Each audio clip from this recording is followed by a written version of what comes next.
Good morning, beautiful people. It is Monday, July 13th. I'm not sure if we're on radio or not. I could have gave you a good morning, motherfuckers. I think we would have been clear for that because, once again, we are not connected to the radio, folks. Whenever they join, we will start following the FCC guidelines, which are archaic and impossible to fucking follow. By the way, just for everybody that's watching on YouTube. I hope you all had an incredible weekend. All the boys are here at Nick Morado, at Tone Diggs, at Ty Schmidt, Jason McAfee, Viva Lazito's down going to work. That is what all-terrain Zete does. If you lose power over the weekend, you don't have a connection, Zito will get down there, start writing some code, plugging some things in, and a Zito production could come to fulfillment here, but it doesn't look likely.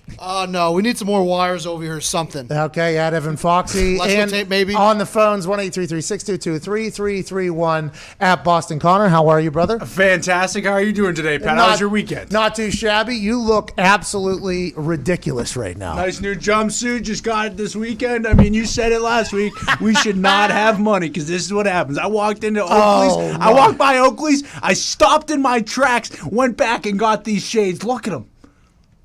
They got like bionicles around the end. They look ridiculous. And this is your first taste of money. This is what you went and did, huh? Right here. This is it, baby. Do I see a chain on too? Oh yeah. How you doing? How you doing? What does your dry erase board say? Oh, you know what? I was doing some thinking, and I think the world should give Bill Smith a break. Okay, so I'm sure we're going to talk about that at some point with Nick's news in his first hour. Will Smith is currently a meme because of everything that's gone on with Jada and August Alsina, and I like to believe what Offset said was the most accurate thing about this entire thing. All these people going after Will Smith. Please know that Big Willie style wants to show up in your house whenever you get married. He will have his way with your wife if he wants to. I'm looking at you, Nick. Think? Oh, Will Smith? Absolutely, Will Smith. There's a lot of people going after Will Smith right now. Mm-hmm. And old Willie is just, he says he's going to get back at her. Then he got some porn stars throwing their names at Will Smith or saying, hey, let's do it. Are we about to see? Hey, Are we about to see Will Smith Yes. start swearing? You know hope what I so. mean? Go to Like the dark side. savage Will Smith comes out of this whole thing because of the meme process that is. Now, granted, Will Smith always takes the high road, always does the motivation, always trying to lead people in a particular fashion. You know, he feels like he is inspiration to a lot of folks. Bert Kreischer told a story about how Will gave him the entire keys to Hollywood while peeing next to each other. Bert said he couldn't hear a word he said because his stream was so strong because of how healthy of a man Will Smith was. But Will is taking people under his wing and taking care of him. What if this becomes savage Will Smith? What do you think about that, Connor? What if he starts dressing like you all of a sudden? I need it. I want Will Smith to make a massive comeback, and I think he has the ability to, but he's just got to follow the footsteps of Future. Future knows what he's doing. Future. Yeah. Bill Smith goes that route, I think we got a whole new Billy on our hands. I am very much a pro Scottie Pippen show, so I'm not on Future's side. Fair. Just want to let you know that. Fair and enough. on the couch, intern Mitt is here keeping the minutes. I'm excited to hear what he has to say about everything that was just said there at the end of the show. No McAfee and Hawk today. We will be back tomorrow. As you know, AJ Hawk played in the American Century Championship this weekend over at Lake Tahoe. He was not on TV, so if a tree falls in the woods, you know the old saying. I guess he made one 15-foot putt on Thursday. We'll talk to him about that. Friend of the show, Kyle Williams, almost won the damn thing. A defensive tackle was almost the greatest celebrity golfer this past weekend when every celebrity golfer was there. He is a great golfer. We got a chance to golf with him down in Baja Mar. He did the flop shot over my head thing from like 4 feet away. I was incredibly hungover / still potentially in a zone or a vibe to even allow him to do that. But he is a confident golfer, a good golfer. He ultimately loses to a guy named Marty Fish, who is a tennis player, I guess. And he's a member at the Bel Air Club, which is over there with Al Michaels and the boys, I guess, over there in Hollywood or Beverly Hills, you get it. But he was a great that was good golfing over there. That was just really a member. He's won their club championship a couple times. Oh, so among all the rich, he is the rich golfer. He's good. He's the guy. I guess I watched him play a little bit because I thought our guy Kyle was going to potentially win it. And I'm like, okay, our guy is going to win this. We'll have him on the show. We'll talk to a golf champion. He and I have won a golf championship together before. It'd almost be like I won the ACC. You know what I mean? It would be like I was there with Kyle Williams. But watching Marty Fish golf, this celebrity, and we'll talk about the other golf tournament that happened that we couldn't watch, which is problematic. But there's two young guns, JT and Morikawa, going after it for 3 extra. But you couldn't see it on TV anywhere because golf and television just have the worst relationship in the history of golf. It makes no sense. If I wanted to see Steph Curry battle his dad, Del Curry, to see who gets a better, I could see that thing from front to back, and there's 70 golfers in that thing I could have seen. But if I want to watch Justin Thomas and Morikawa, potentially the future of golf battling on a Sunday, going to extra holes, draining 25, 30-foot putts, couldn't find it anywhere. Had to go onto an app that I didn't want to go on. I don't want to subscribe to new things. I don't want more emails. I don't want anything like that. Now, granted, should I have done it after finding out how the round went? Yeah, I think I probably should have watched it. I guess it was electric in the morning. They tried to get it out of the way for some rain. But the fact that they have a channel, and they have a channel titled The Golf Channel, and there's golf happening, and it had to move to a time. Just put it on there. But the ACC Championship, let's get back to it. Couldn't watch Morikawa. Congratulations on winning $1.1 million. Also, a gambler in Illinois, Cash Out King, he won $1.1 million betting on Morikawa this weekend. Congratulations to him. That is a lot of money to be winning on sports gambling. Plus 3,000 bets he was hitting. Good for him, betting and knowing and having faith in him because he was handsome, he said. He bet on him because he was handsome, which, by the way, I love that type of stuff. I didn't ever hit for 1.1 million. He has. But that Marty Fish guy, 18th hole, he's up like 6 points, and away it goes. You get points for birdie, eagle, double eagle, hole in one. You get points. It's not really about your score. And then if you double bogey, you lose points and all that stuff.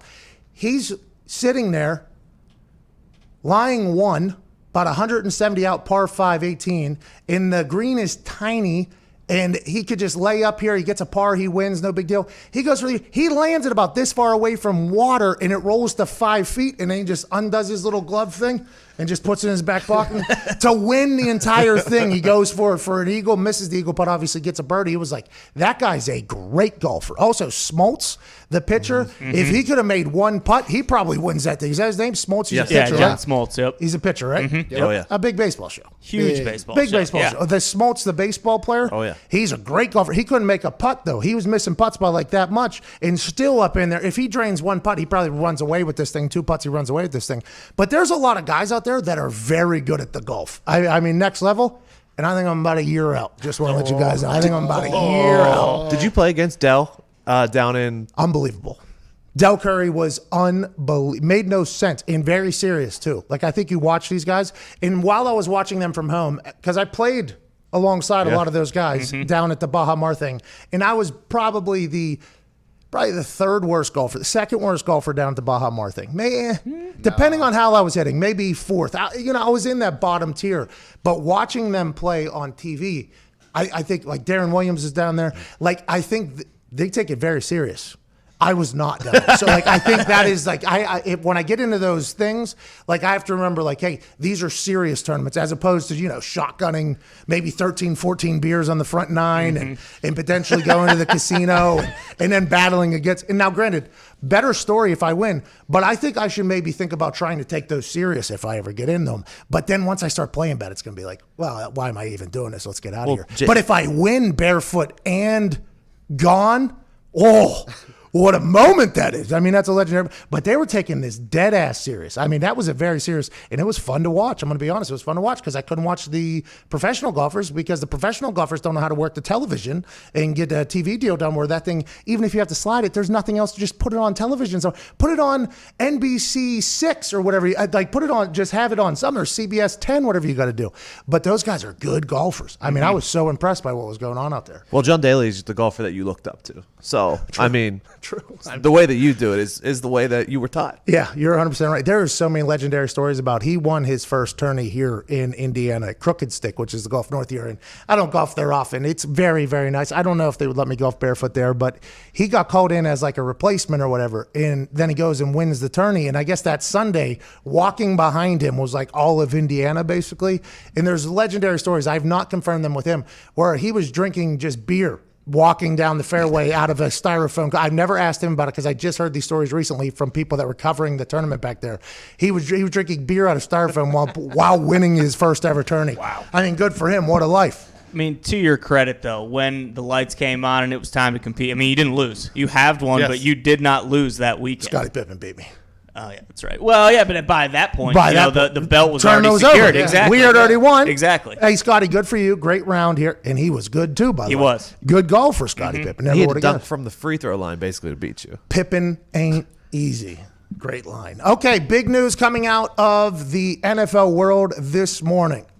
And this goes back a long time. I would assume before 2013, but in 2013, Dan Snyder wrote a strongly written statement that said, I will never, ever change the name of the Redskins. I will never, ever do it, basically. So just move on. Then a couple years ago, 2018, I believe, it became another talking point again. And Dan Snyder doubled down and said, I will never, ever, ever change the name. And here we are, July 13th, 2020, and a statement from Dan Snyder's squad this morning via a press release says that they are officially retiring the Washington Redskins name and logo from the NFL. Now, in a press release that had Redskins on it 8 times, I believe, they announced that the commencement of a thorough review of the team's name, the review has begun in earnest. Has begun in earnest? That's a guy. What does that mean? I don't think that is a guy. Ernest goes, does Christmas or something. Ernest changes a football team. Ernest changes a football team. Does that include a new name? That review has begun in earnest. As a part of this process, we want to keep our sponsors first. By the way, look who's listed first here. We want to keep our sponsors, fans, and community apprised of our thinking as we go forward today. We are announcing we will be retiring the Redskins name and logo upon completion of this review.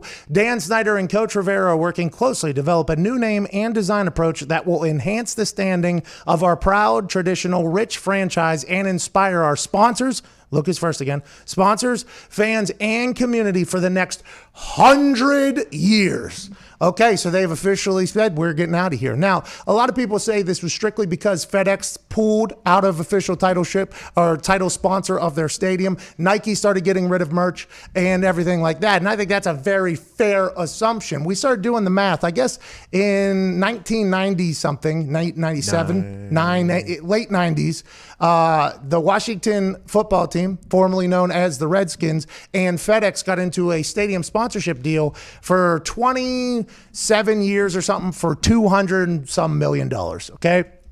That averages like $7 million a year. It's actually not that big of a hit to the pocketbook to Dan Snyder, especially at this point, if he was to make another move. But whenever you title in that Pepsi said they won't do business and Nike won't do business with them, that is when Dan Snyder had to look at people who are in business with him and rely on him. And then he said, okay, we got to do it. We thought this was never going to happen. A lot of people, I think Redskins fans thought this was never going to happen. Snyder will never give. But now there's an opportunity for the first time in a long time for a brand new franchise name in the NFL. What's that mean? That means new merch. That means new everything. New. They have to have a new chant, new saying, new logos, new traditions, new everything. And I would assume that there's some Redskins fans of the past that are not pumped up about this. But 5 to 10 years from now, will anybody ever think this was a bad decision? No, that is no way. But what are they going to fall on? I guess there's quite a trademark war happening behind closed doors right now. Last night, somebody tweeted from, I think,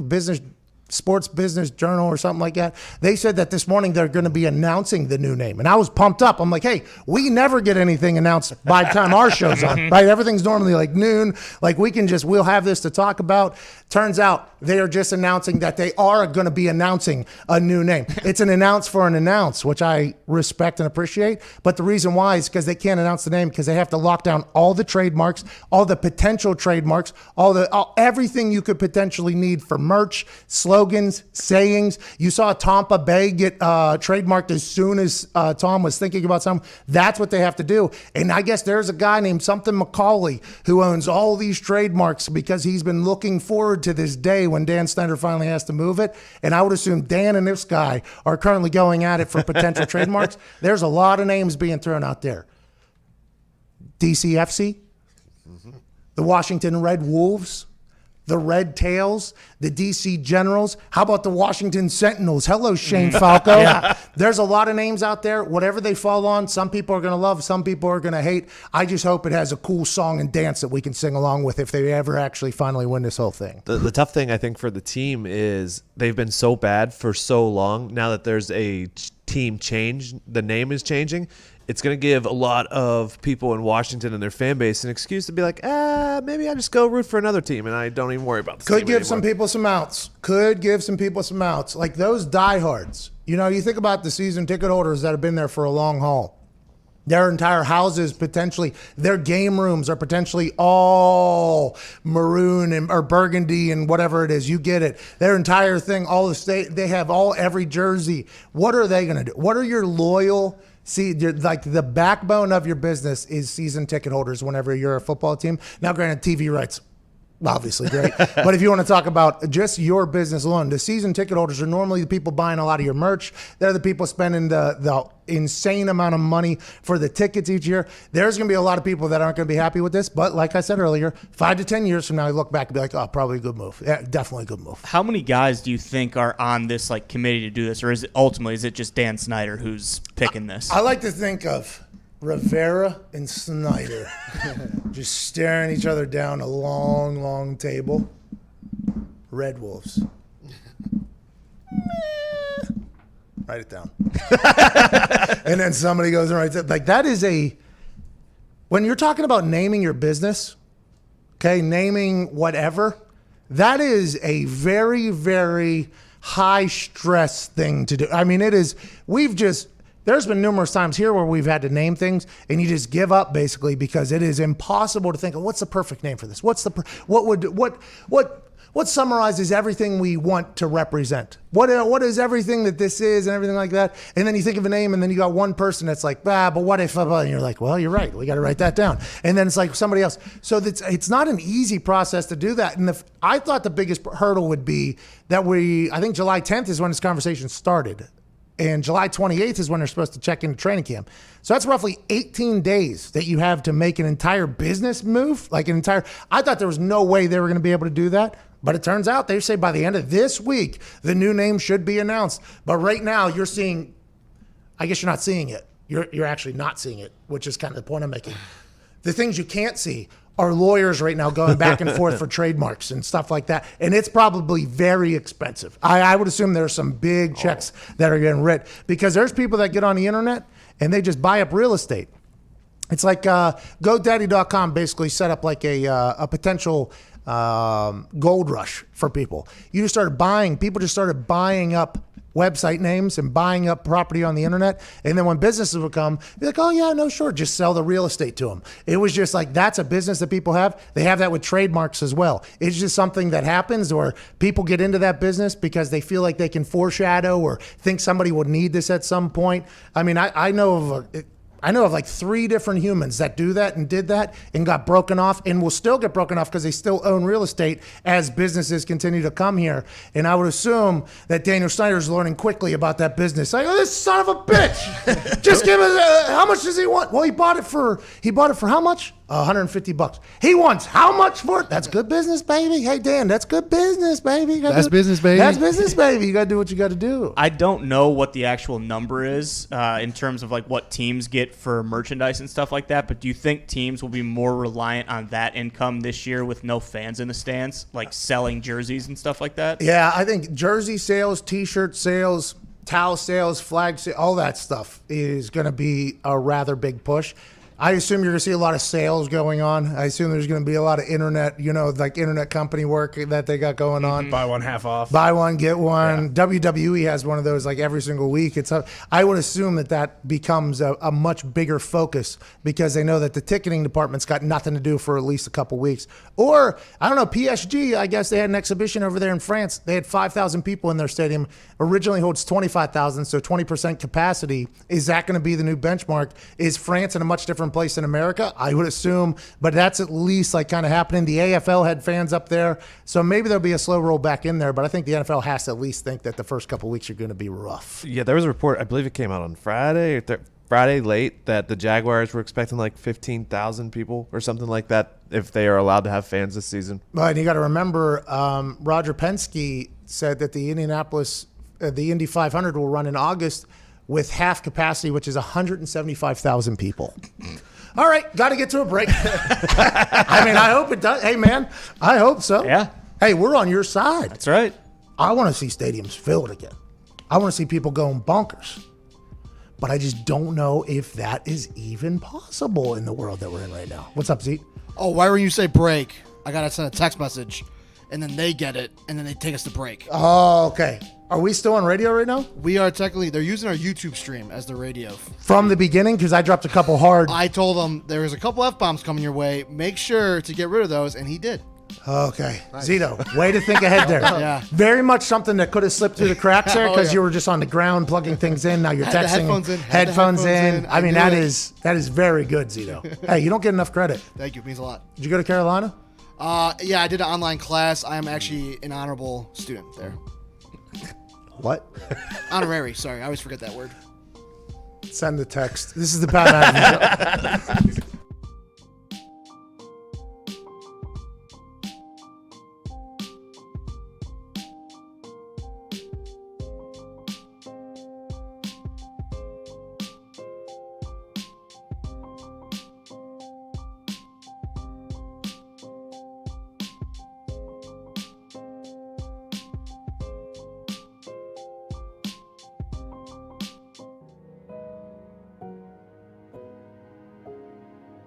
I could see how a guy like Richard Sherman, who's been in the league a long time and has had success, could be like, hold on. This young little isn't going to dap me up. But on the flip side, Baker's like, well, you're enemy number one for me. Because that's how Baker has always operated. And now Richard Sherman says, so you don't see any difference in the way I shake everyone else's hand and the guy who stands back with the petty shake was BS and I took offense to it, then turns and runs off. It's not that big of a deal. It swept the nation yesterday. It was controversy like no other controversy in the NFL world. Joining us right now, Richard Sherman. Everything you do and say is going to get talked about. Do you agree? I would agree. Baker Mayfield is also a man that everything he does and says is going to get talked about. Do you agree? I wouldn't agree as much, but sure. So I put my hand out, just out of courtesy. And he gives me a little petty slap on the hand. And I took it as disrespect. People can say, oh my God, he shook your hand. Like, what? Oh my God, you were wrong. You can say whatever you want. I don't give a damn. Is there anything you'd like to say? Like, hey man, I apologize for the misquote there. I did see on video the dap up, although it was a bit petty. I apologize for everything that happened, or are we just moving forward?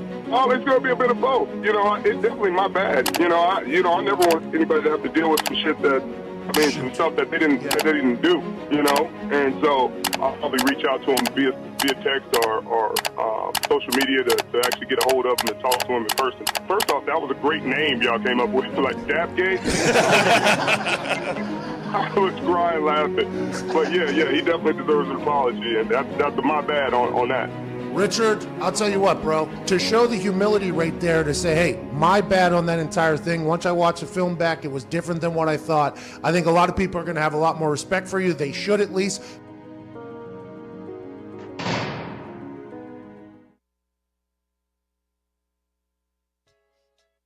Let's get it. Let's go. Dream house is a tour bus.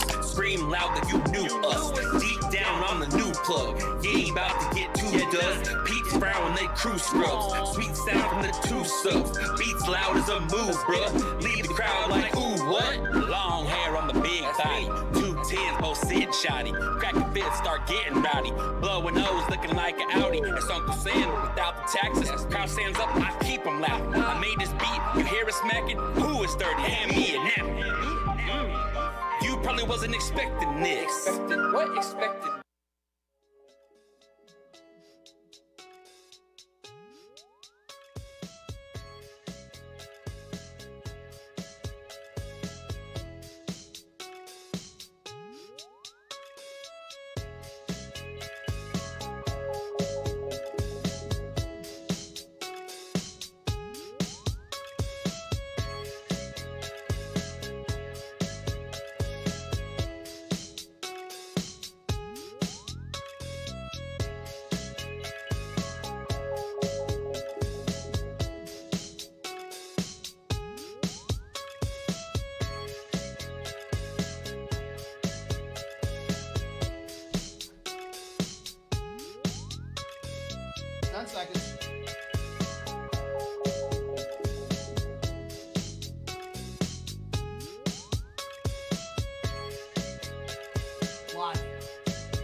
Welcome back to the Pat McAfee Show here.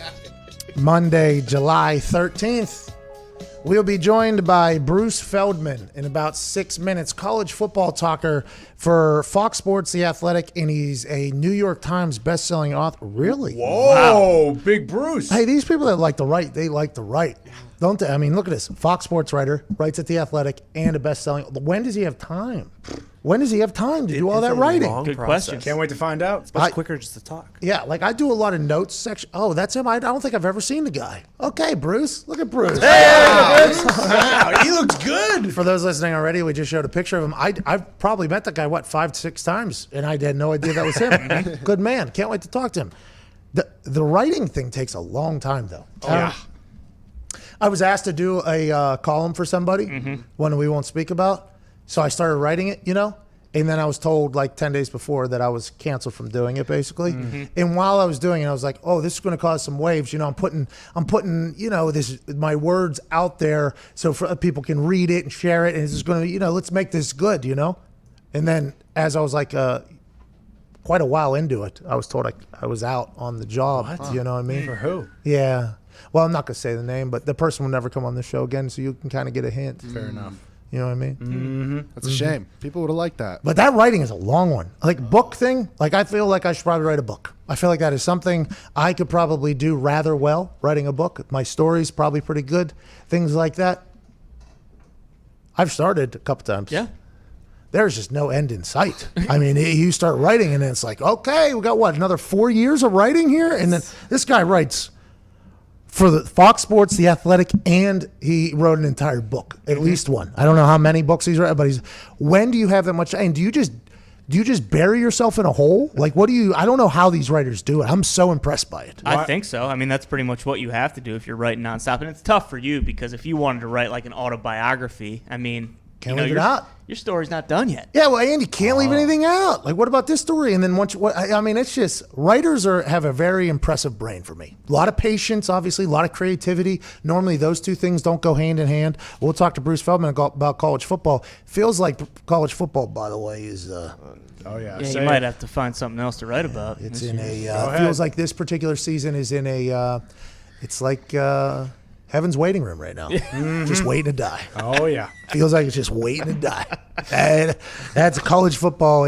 Greg Sankey, SEC commissioner, came out this weekend, and he said his worry is high to very high about this year's season or whatever. And that's the SEC.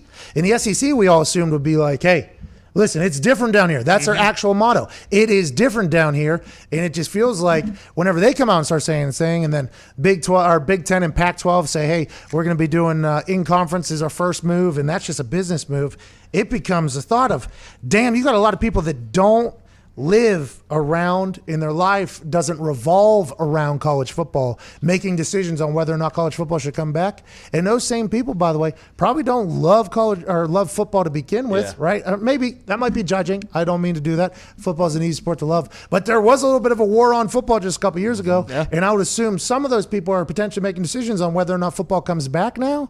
Oh, that's going to be a tall task. We'll talk to the guy that never stops writing to see if he's heard anything. When do you talk if you're a writer? Do you talk to people? Do you have conversations? I think so. Do you go out? A lot of interviews and stuff like that, I'm sure.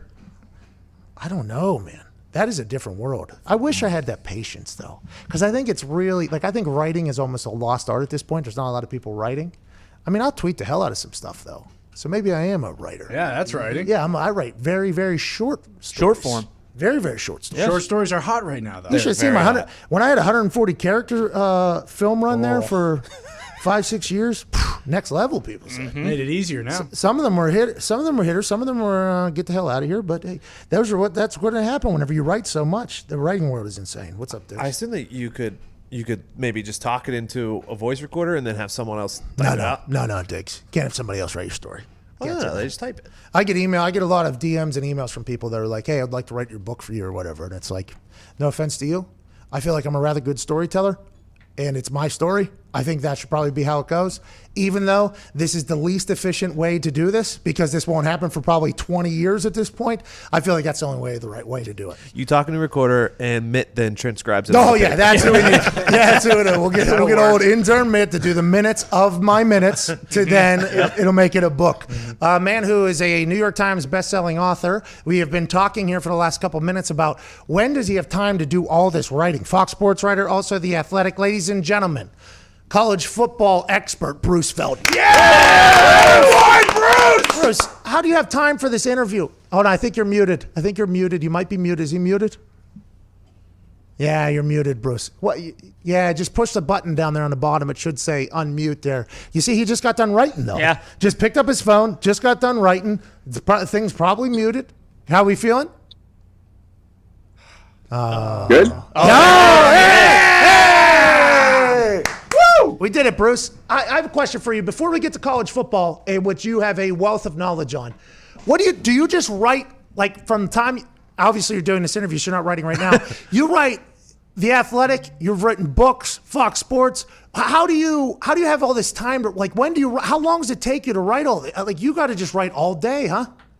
It's something where it's like I'm talking to a lot of college football people, whether they're coaches or ADs, and you have this information, and that's the job. Nobody's asking me, Pat, what I think about the NBA or anything about real grown-up world stuff. It's all college football. It's this little space, and that's all I have to focus in on. Like a lot of my colleagues who do other, sometimes they may have to cover college hoops or other things. All I do is it's all really been college football, even back to my time at ESPN, and it's been,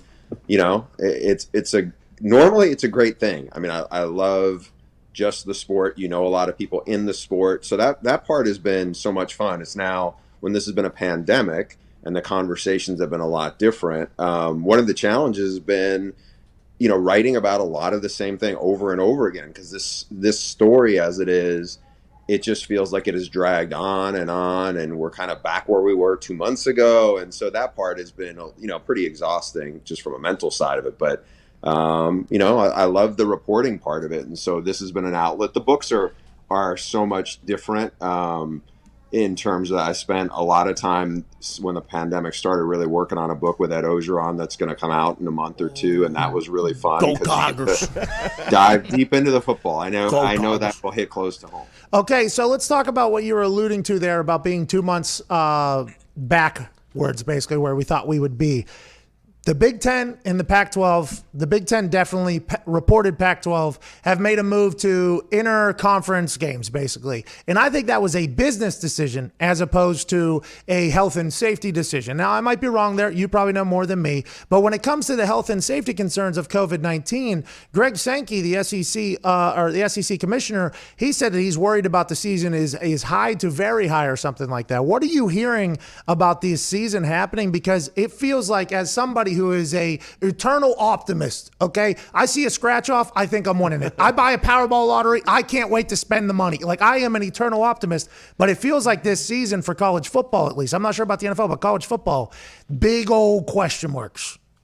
Yeah, and it's gotten worse in the last 2 weeks. People have become a lot more pessimistic as they've seen some of the numbers coming out. Now, here's the problem with what you're hearing from people in the sport, coaches, ADs, is that you're seeing a bunch of places, not all, but a bunch of places that have had some significant numbers of positive tests. And some places, including Ohio State, North Carolina last week, Maryland over the weekend, had to push pause altogether.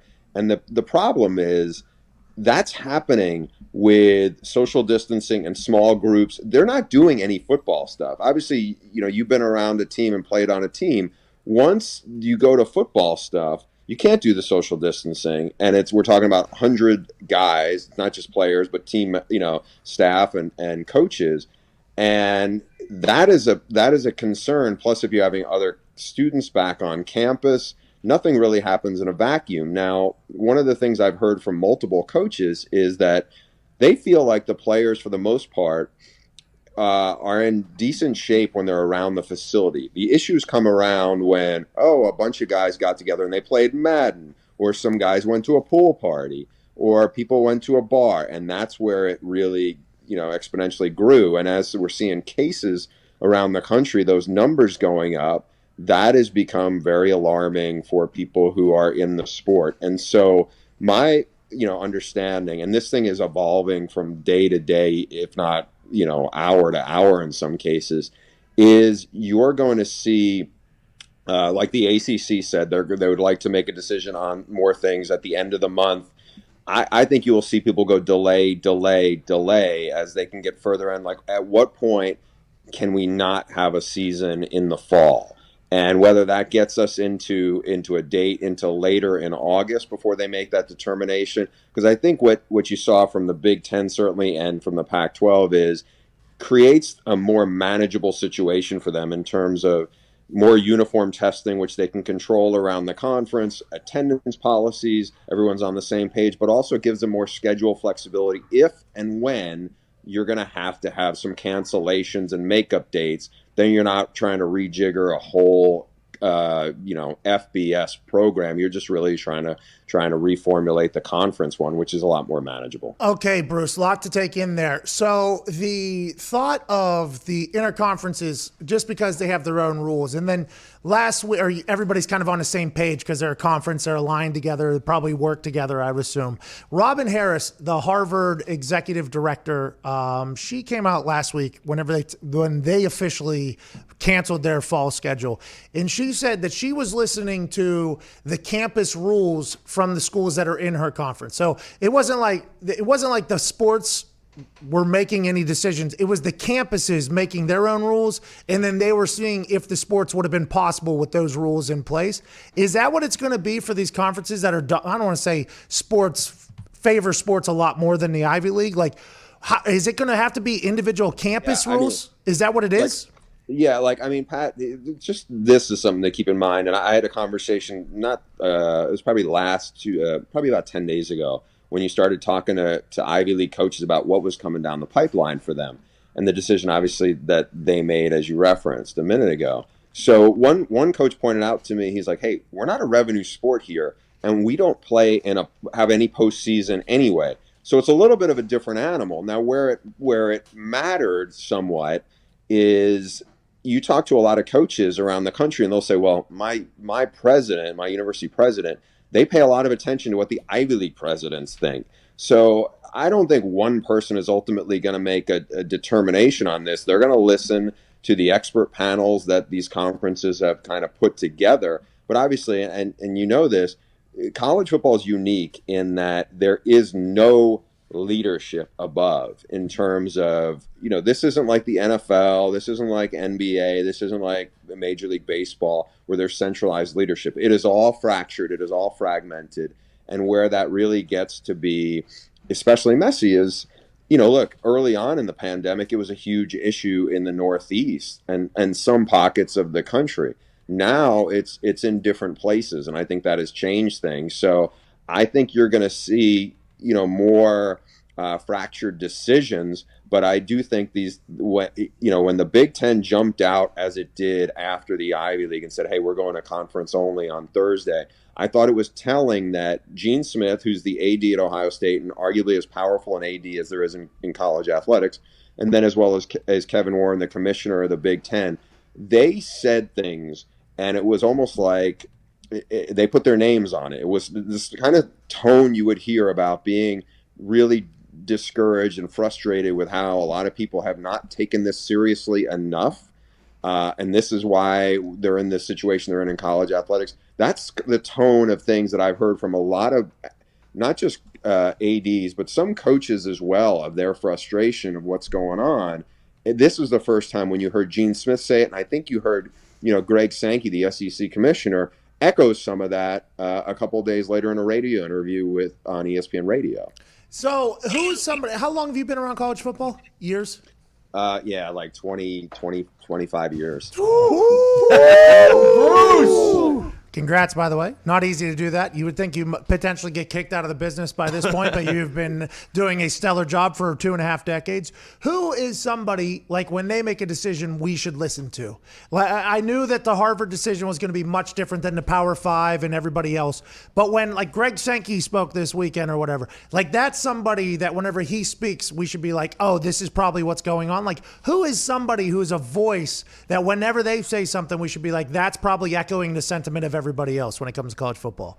I think Gene Smith was really the first of that because Gene Smith, as I said, at Ohio State, huge money driver athletically, but also he is the mentor to a lot of other ADs all over the country. And so, former Notre Dame guy, obviously, as I said, at Ohio State now, lots of ADs came up from under him. He is a big, powerful voice in that. You mentioned Greg Sankey. Right now, as we're speaking, the SEC is having in-person meetings with the ADs to really kind of sort out what they should be doing, what they're looking at, and what the reality is. I mean, Greg Sankey is the head of obviously the best conference when it comes to college football. That's probably the most passionate fan base.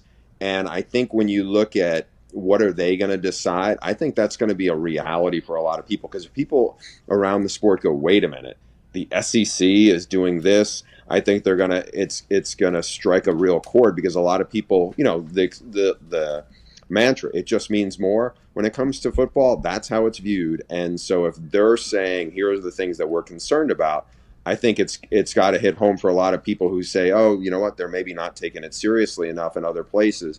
And you've seen some of that, some of that tone. I think we're going to see more FCS cancellations as we get into this week, and I think you're going to see it around college athletics. But once it gets to college football, really with the Big Ten and the SEC especially, those are the ones that are going to have the loudest voices. Big Ten's not going to be happy about you saying the SEC is the best conference. But hey, I'm just telling you, your world, not mine. I mean, that is your world. JUCO has already suspended their season from the fall to the spring. Diggs, what do you got? Bruce, when the NCAA basketball tournament was going on, there was teams like Duke and Kentucky who dropped out even before the tournament was fully canceled. Is there a situation in college football where single schools will drop out, or do you think it'll be if the conference is playing, everyone in every school in that conference is going to do it? It's a good question. I think it'll be conference wide because I don't think you'll see. I think you'll see people on board. Now, what was tricky about that, and obviously 3 months ago where it was so widespread and the numbers were alarmingly high in the New York metropolitan area, you would see like New Jersey had significant numbers as well. I think if there was an area where they just could not safely run a program and had to push pause, I think you could definitely see that. I just don't know. I had a conversation with an AD last Sunday night, and in a Power 5 school, and a Power 5 conference, and he talked about their AD's conference a few days earlier was so disturbing to him and so honestly depressing and made him so pessimistic when he got off the call. And what happened is one of the member schools had a big outbreak among their football program, and they could not manage it at that point.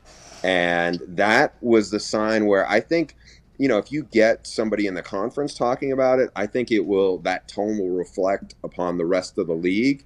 But we're in such uncharted waters. I don't think you can speak in the absolutes where if they're saying, hey, the money and the finances are dictating we need to do this.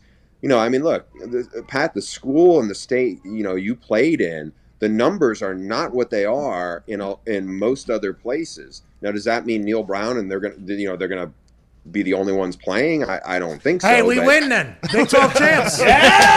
Big 12 champs. Big 12 champs. We have to get to a hard out. Before we do, what are your percentage that the college football season happens this year? I think that they try to have it. I think I'm still optimistic, which optimistic I guess means it's going to be more than 50%. That they have a season and there's not a lot of breaks and gaps, or that it might not be able to happen. I'm not as optimistic about that. I would say it's under 50%, but I think that they're going to try to at least have something and go forward and push forward. I think that's something that they're going to try to do, but it's hard to predict where this virus is, and it's also hard to predict what the numbers are going to be like when they start doing football stuff. We have really no real idea on that. Well, thank you so much, Bruce. Great brain, great knowledge, great wisdom. Incredibly negative way to end the conversation. Ladies and gentlemen, Bruce Feldman. Thank you. Thank you, guys. Thank you, Thanks, Bruce. guys. Yeah, we got to get to a break. We'll be back on the other side. We'll take some calls during the break at youtube.com/The Pat McAfee Show. This is that show, Monday, July 13th.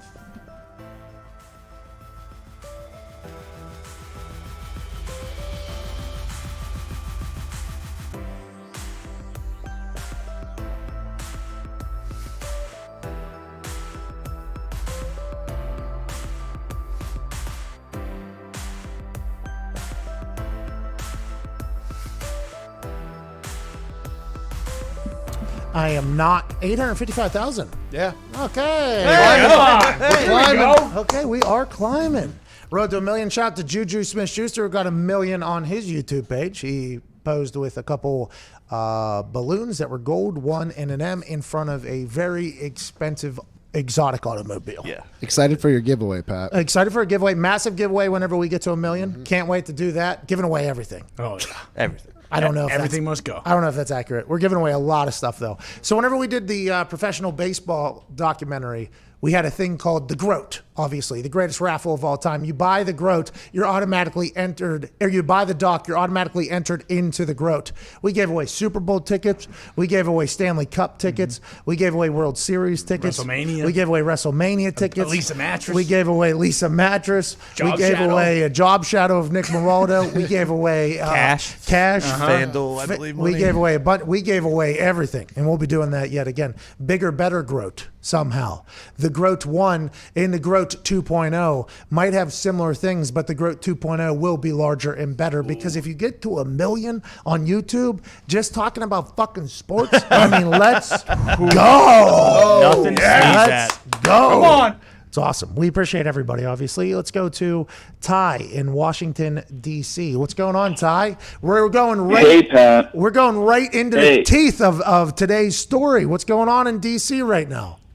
Hey, I got a take from the streets that I know you guys are talking about the old guard Washington, D.C. fans, but D.C. has a really interesting sports culture, and there's a lot of transplants from around the country who move to D.C. to work in government. And if you didn't have a baseball team growing up, you become a Nats fan. If you don't have a hockey team growing up, you become a Cavs fan.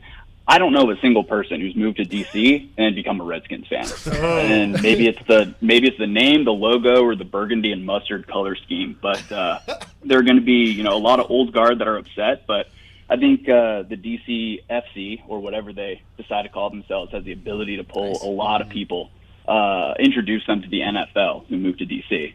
So just was a take that I wanted to get your thoughts on. Thank you for that, Ty, from the streets of D.C. That's an interesting point because a lot of people do move to D.C., obviously. Yeah. A lot of people say it's a massive part of the problem.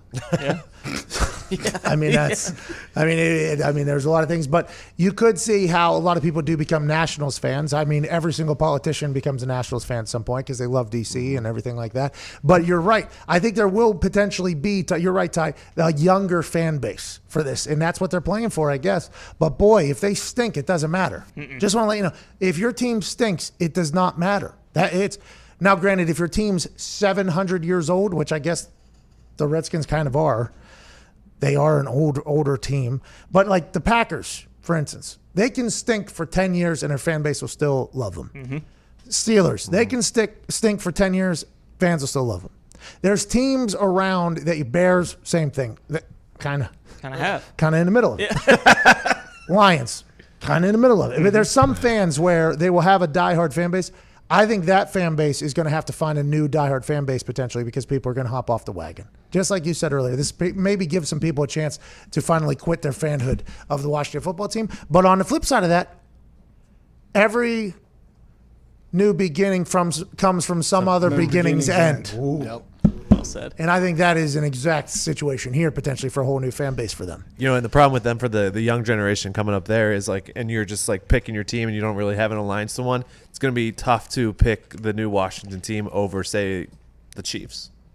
Well, yeah, but you got to think it regionally. You got to think regionally. The Ravens. I don't think this generation has any loyalty to the region. I don't think so either. But let's think about the region. You got Lamar Jackson there, who the Ravens are favored every single game this season, I guess, which kind of a shot at the Pittsburgh Steelers a couple of times and numerous other folks. But they're expecting Lamar Jackson to come back just as good as he was last year, if not better. It would be hard if you're a younger kid there not to just be like, oh, I like Baltimore's right here, right? I mean, Maryland, Virginia, it's all right there around it. It'd be hard. It's going to be hard to find your footing over there. But if you win games, it's all that matters. You win, people will be a fan. And Dwayne Haskins looked like he was about to be the guy potentially last year. He was damn good at the football. Yeah. Damn good slinging it. Unexpected. Yeah. Welcome back to the Pat McAfee Show here on Monday, July 13th. I believe we're back on the radio at this particular point. Is that right? Are we back? Yes, the text message says live. Okay, here we are. We are live. During the break, we talked to a guy named Ty in Washington, D.C. He gave us a tip from the streets of D.C., and he said that people move to D.C. a lot to work. A lot. A lot of people move from all over the place. And if they weren't big sports fans, they adopt the local sports teams because it's probably a social gathering. It's probably a conversation. It's probably the networking world that is over there. So they become Nationals fans. They absolutely love the Nationals. They become Capitals fans because the Capitals are good. Ty in D.C. said that he doesn't know one person that moved to D.C. and was like, you know what? I'm become a Redskins fan. And he thinks that the name change potentially changes that a little bit for them. And maybe it does, but they have to win games. If you look at the Nats, they win. The Capitals, you know what they do? They win. You know who doesn't? The Redskins. So you know why nobody's a fan of that team? Because they don't win. That is just the easiest way to say whether or not they're going to have a fan base or not. Are they going to win or are they not going to win? They got Dwayne Haskins. They got Ron Rivera. They're making moves over there. Seems like they're set up for success to win. Ron Rivera has won before, and I think he's loved by everybody who's ever played for him, so I would assume that they're going to win again. But if they don't win, you can count out a fanhood no matter what their name was. But if they win, look for fans. They will have fans coming back. And I think that is the story of the morning for me. It's like 5-10 years, everybody will say good move, and they'll have a big fan base if they win from this point on, and they'll have a small one if they lose from here. Pat, if you were punting for the Washington football team, how are you reacting to all this? New jersey, maybe get new number. Let's go get a new number. I like that. I mean, your jersey sale's going straight up. Straight up. They're because they're selling new jerseys again. This is like 24-8. You know what I mean? 8-24. 23-6, I believe, is what Jordan or LeBron did. There's a lot of new merch coming for people. A lot of new merch coming. Because guess what? There's going to be fans of that team. Like, there's going to be fans of that team. There's going to be – the XFL was selling 20,000 tickets for games that team never even played before just because the city wanted to be fans of the team. I would assume that there's going to be immediately diehard fans, but then I assume there's going to be the people who are like never cheering for this football, never stepping back in FedEx Field again. And by the way, not shipping anything with FedEx ever again either. There's going to be people like that. Do you think they're going to offer the Aaron Hernandez deal? Switching the old jerseys in? I doubt it. In the middle, by the way, not a bad play there by the Patriots. Yeah. Hey, come on, get a new jersey. Let's get those off the streets. Let's get those off the streets as fast as possible. Come on in. We'll trade them in for sure. Whatever jersey you want. We need those. Well, I don't know what we're going to have to pay for this. It does not matter. It is better than having the PR of those jerseys walking around the state. Come on and trade them in. I don't think that's going to be the case. This is a complete business redo, remodel, rebuild. Here we go, off and running. I think there's going to be a lot of merch sales. And by the way, merch sales is a pretty big deal on why the name's changing to begin with, because Nike said they won't sell anything. Pepsi said we won't do anything. And FedEx said take our $7 million and give it back to us. We're not sponsoring the field anymore if you continue with the name. They might think about doing something like that, I feel like, Zeke, if it wasn't in the middle of a pandemic when they're not going to have fans and are already losing a bunch of money. But in this situation, I highly doubt that. What sponsor? Is there going to be new sponsors, right, for the tarps on the field because they said they're not going to be able to have a thing? I mean, here we go. I mean, you got a lot of stuff. We got 1 minute until the hard out, by the way, Nick. Just give you a heads up. Zito's signaling in like he's Houston Astro garbage can. He's giving me, we got 1 minute here. We got this. We got 30 seconds. Bunt. Hey, this song goes very hard. Oh, yeah. Uncle Sam and Twine, we getting lit. Foxy was bumping it driving down the street this morning. No better way to start a Monday morning, Pat. In the second hour, we have Dominic Cruz, former, he's still a fighter, 6-time bantamweight champion, formerly of the UFC, to talk about the weekend that was with the Masvidal-Usman fight. Hey, we were wrong. Super Boost is wrong. Should have known that a guy on 6 days' notice was probably not going to be in good enough shape to take on like a world-class wrestling guy. But they'll fight again. And I will let you know, I'm back on Street Jesus' side when that happens. Hell yeah. We got to get to a break. We're back on the other side. This is the Pat McAfee Show. We did it. Good work, Zito. Really good. He gave me a full countdown over there. That was really awesome. The UFC fight this weekend, I watched it. I watched it on the ESPN actual stream, okay? So I have an Apple TV in my living room, don't have one in my bedroom. And those fights got late. So I wanted to move. We moved from living room back to bedroom, couldn't mirror to Apple TV. And I don't know where else the ESPN Plus is if it's not on there. So it's just like the golf thing, like make it impossible to see a product. But for that, I wanted to see it because we had a couple super boosts going on. On the ESPN app, I posted a photo of it. I enjoyed the way it was set up. They had who was fighting. Okay, good, because I don't dial into that. They give you exactly who is fighting, their record, who's the champ, how many rounds, strikes, percentages, everything. And then they have their bodies changing colors as they're getting beat up. So they try to make it as easy as possible for you. If you just open the app, okay, here's the two dudes that are fighting right above you. And as you can see in the picture, this motherfucker's been getting his ass kicked from the waist down. His gut's okay. And then his head's taking a little bit of pounding because it's red. I loved it. And I guess that's common video game stuff. I don't play a lot of video games. A lot of people tweeted me like, oh, they're using video games into this whole thing. But I enjoyed it. Max Holloway got completely fucked over there. If I'm just looking by the color thingy that they put on the body, Max Holloway got screwed there in that entire thing. And then if you look in that final fight, Jorge Masvidal and Usman, I believe that fight ended at what? 7 a.m. Eastern Standard Time, potentially? Like 3:15. I mean, that was late night doing that whole thing. And Usman beat Masvidal. They have to change. Hey, Dana, Listen, just because you guys are getting up at like 6 a.m. to fight over there doesn't mean we have. Is there any way we could potentially move that? I mean, it was legitimately 3 a.m. I couldn't even think about staying awake. Jake, you mute that back there, stuff back there. I couldn't even think about staying awake to watch that fight. I watch it the next morning on the app. Jorge looked tired very early in that thing. I would assume if you're Usman and you see Street Jesus immediately after round 1 going like this as soon as the round's over, and you're the world-class wrestler and jiu-jitsu guy, I would assume he knew at that point, like, okay, we're in a good spot. And then when he's just stomping on his toes, I mean, imagine standing there trying to get your hand. Damn, will you stop stepping on my damn toes? I believe if Jorge had to go back and do this again, he would have wanted 15 days at least to maybe potentially get a little extra cardio in. But man, what a warrior of a fight, obviously. There was a lot of good fights in that night. And I enjoyed Yas Island. I just thought the timing of it was absolutely terrible. Yeah, I'm not sure. I mean, I'm sure they have the stats, but there's no way that you get more viewers at 3 a.m. versus 3 p.m. No way. And that's your main event. Now, granted, I know it was a tri-main event, Ariel Helwani, but your main, the only thing I'm here for, the only reason why any of it, I started watching at 11, maybe 10 p.m. I started watching it in the prelims on ESPN. And then it's not until 6 hours later, the person I'm actually here to watch? I mean, that is a tough setup. Now, granted, a lot of 5-round fights. Yeah. A lot of full fights. And although that fight went a little bit, I mean, that thing probably went a minute and a half longer than it was supposed to anyways. Old Jan was playing bongos on his head. Now, the ref came out and said, hey, Aldo did roll twice in the middle of that thing, right? And all that. But the way that camera was set up and the way the blood was just spewing out of his face and the way it looked like Jan was just literally sitting there going ba, ba, ba, la, la, ba, ba, la, la, la, on his head, it did feel as if there was a time that you should probably stop the fight. And I'm just an amateur eye.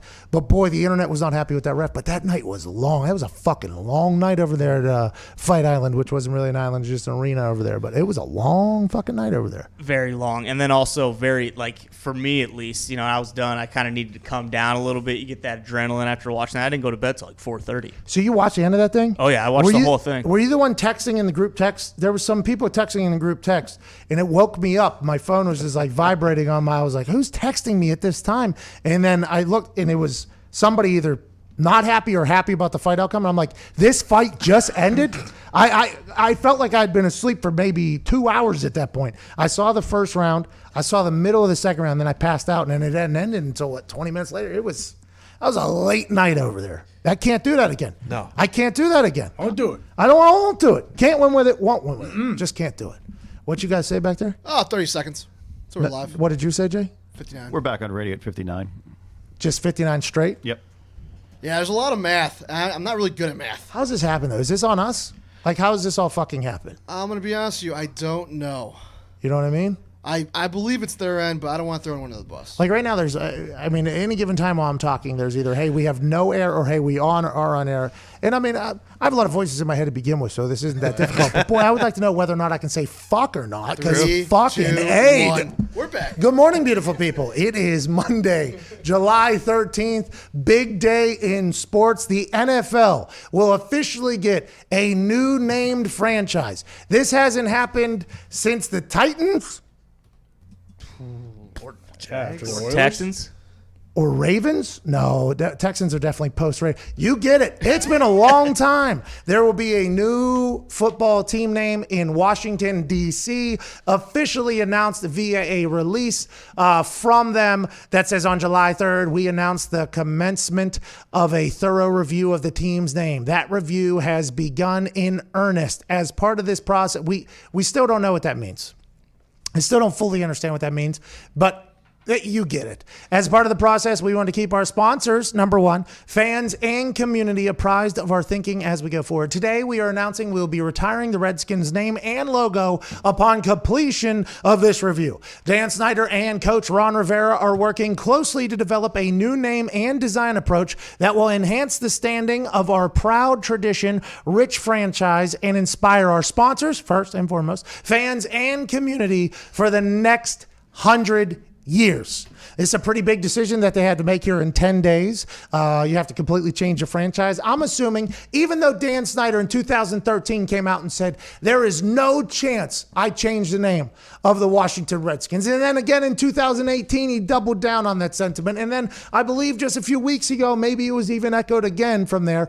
I assume, now this might be wrong, especially as an outsider looking into a franchise that looks like it's always a dumpster fire, but I would assume there has been conversations within that building that have said, hey, if we did have to change the name, what would we change it to? If we did, or if you ever thought of it, maybe Dan would be hanging out, having a good time at a family get-together or barbecue, and maybe they ask him, like, hey, Dan, if you did have to change the name, what would it be? And he's probably said a name or something. I assume there has been some brainstorming from somebody within that building at some point over the last 10 years, assuming this day would come. But now they have to make a decision from July 3rd to July 28th when training camp is supposed to start. 25 days, they have to completely change their entire franchise. They have to change their logo. They have to change their merch. They have to change their slogans, their mottos, their chants, everything in 25 days. If they pull this off, I think we'll be impressed. And they took a massive step today, and they said by the end of the week, a new name will be announced. And the reason why it's the end of the week is because currently they're battling for trademarks, I would assume, because not only they have to get the trademark of the name, they have to get any alternative names you could think of. They have to get logos. They have to get mottos. They have to get slogans. Everything has to get trademarked because if not, hey, big business, baby. There's a lot of money on the line. Nike said they won't sell their merch. Pepsi said they won't do anything. And FedEx said that we will no longer be your title sponsor for your stadium, which is a $7 million a year contract. I would have thought it would be bigger.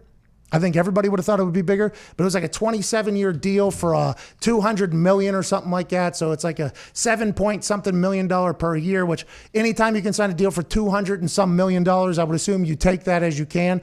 But I thought that FedEx deal would have been bigger because that was the first kind of domino in this entire thing is when FedEx said we will no longer be the field sponsor.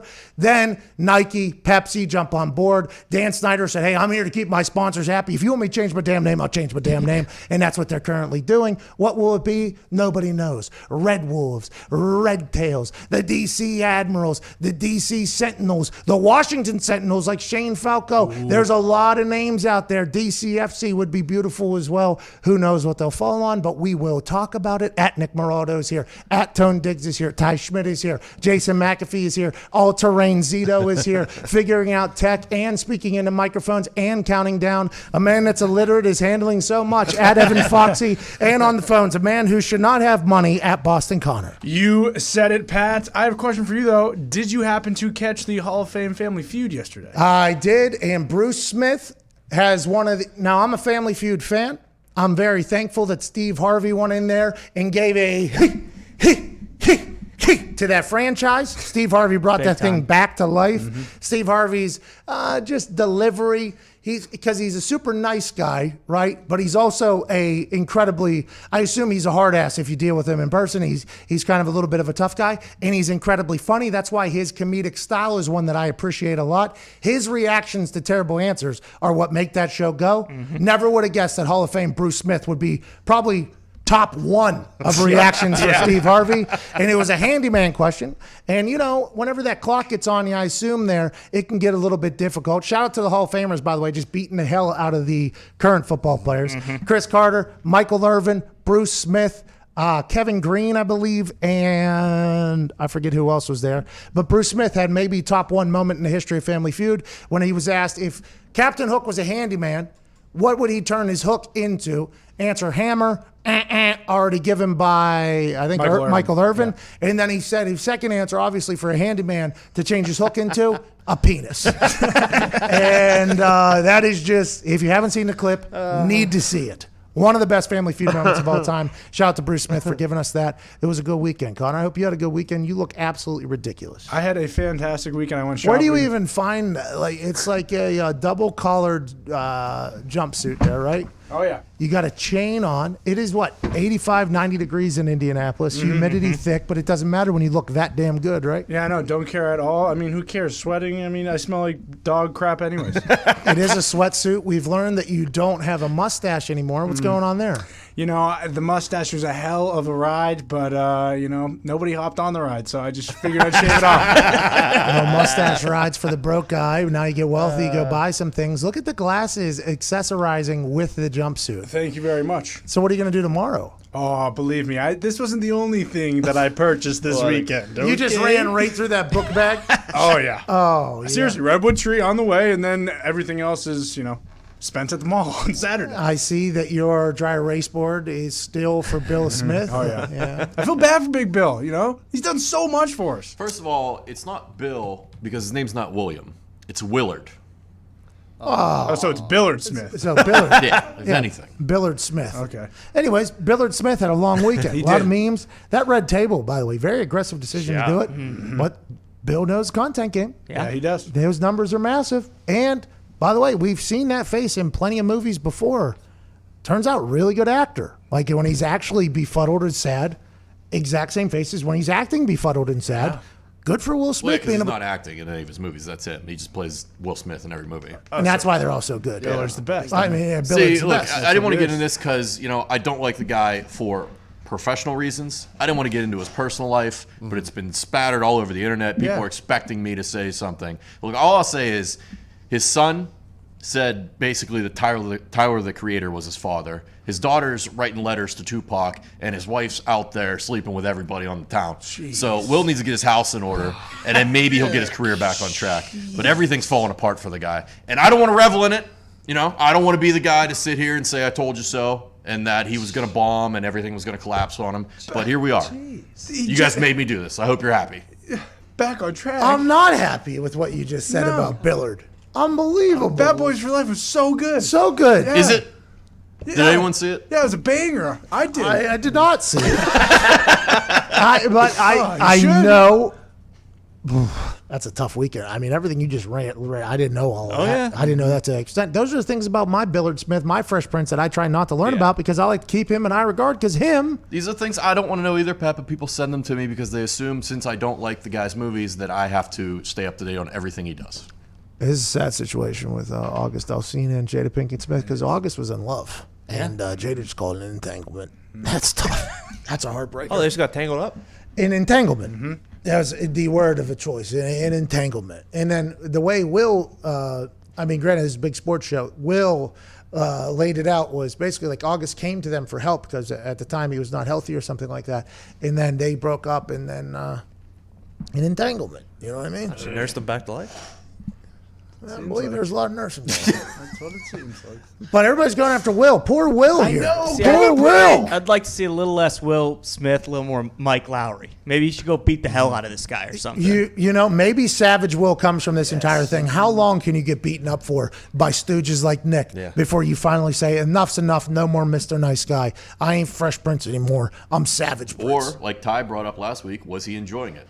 Did Will just sit back and watch and take it all in and say, okay, this isn't so all bad. right, we're not I getting didn't. big sports show. Intern Mitts here. Possible. I'm not. I mean, Nick, that was unbelievable what you just did right there. There was no reason for you just to rattle off all of Will Smith's life's transgression. Not once did I hear Men in Black talked about being not on Wild Wild West. Day? Oh, come on. Getting Saved jiggy America. with it. Getting jiggy with it. Oh. I heard he's also been doing some shopping on Wayfair, so. Okay. All right. What's this guy doing? What's this guy doing? What is this guy doing? Nick. Goodness gracious. Let's move on. Those are some very expensive cabinets. Yeah. Sweet Jesus, boys. Great craftsmanship, though. What's so funny, Diggs? Hey. Tony. Diggs, what's so funny? Your face when he said it. Oh my God, there's nothing I mean, there's so much to talk about here. There's so much but I'm just not. Nobody wants to come to us to hear about this. Okay? Up for bail, though. But I would like everybody to know that, boy, I got into some rabbit holes this weekend, and they were deep down there.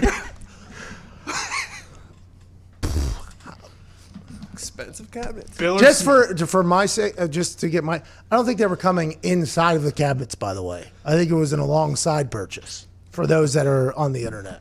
If anything, I think it's an alongside. I don't think they show up in the cabinet. See, I thought that was the method of transportation. That's what everybody was saying, and I was like, "There's no way that's." But all of it seems insane to me. Oh, And then there's allegedly a couple vids from old. Is she still alive? Is she still alive? They might let her out on bail too. So Oh. not for long. Oh The my! clock's ticking. Clock's Yeah. ticking. Show's over.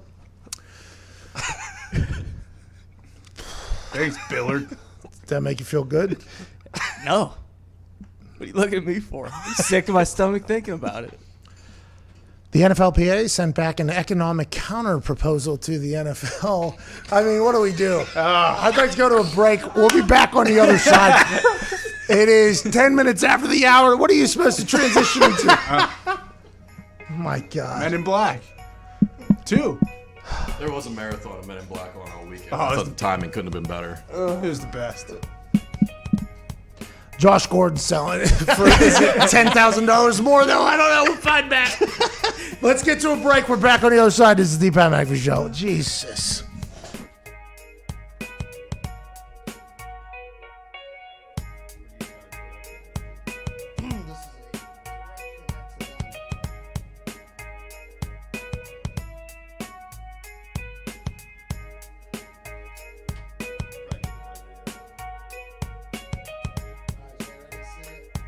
I'd also potentially taken over their 30 edibles because I thought more teammates of mine were going to indulge in that either before the game or after the game. And get to some audio. London, you go through your own TSA here. The team has TSA that you have to check in. Here's my passport. The Colts already have it. They took it all from everybody. It's literally you get your bags checked and then you're through. Put them in a little thing. We're good to go. It's team's TSA. Get on the bus. Fly over there. I forgot all about them. Didn't utilize them at all because how things quickly changed. Right. After we lose to the Jacksonville Jaguars, we're on the team bus. They go, hey, we're going through Heathrow Airport through the real-life TSA. And at that moment, I look around. I go, oh, no. I have some things in my bag right now that have vitamins in them. I have to get rid of them. And at that point, I'd whittled it down to like 15 of them. And I look at Vinatieri, and I'm like, buddy, not good. He's like, what are you going to do? I was like, I guess I'm just going to throw them away in here. Couldn't do that because right next to the trash can was an English police officer. So I couldn't just walk up and dump a bunch of edibles into the thing next to the guy. He's going to ask questions. We're going to the Heathrow Airport. Now I got to do what I got to do. We finally get there. Police escorts, a lot going on. So I just take down 13 edibles. Yikes. See you later. Vinatieri looks at me and goes, how you doing, bub? I was like, good now, but things are about to happen.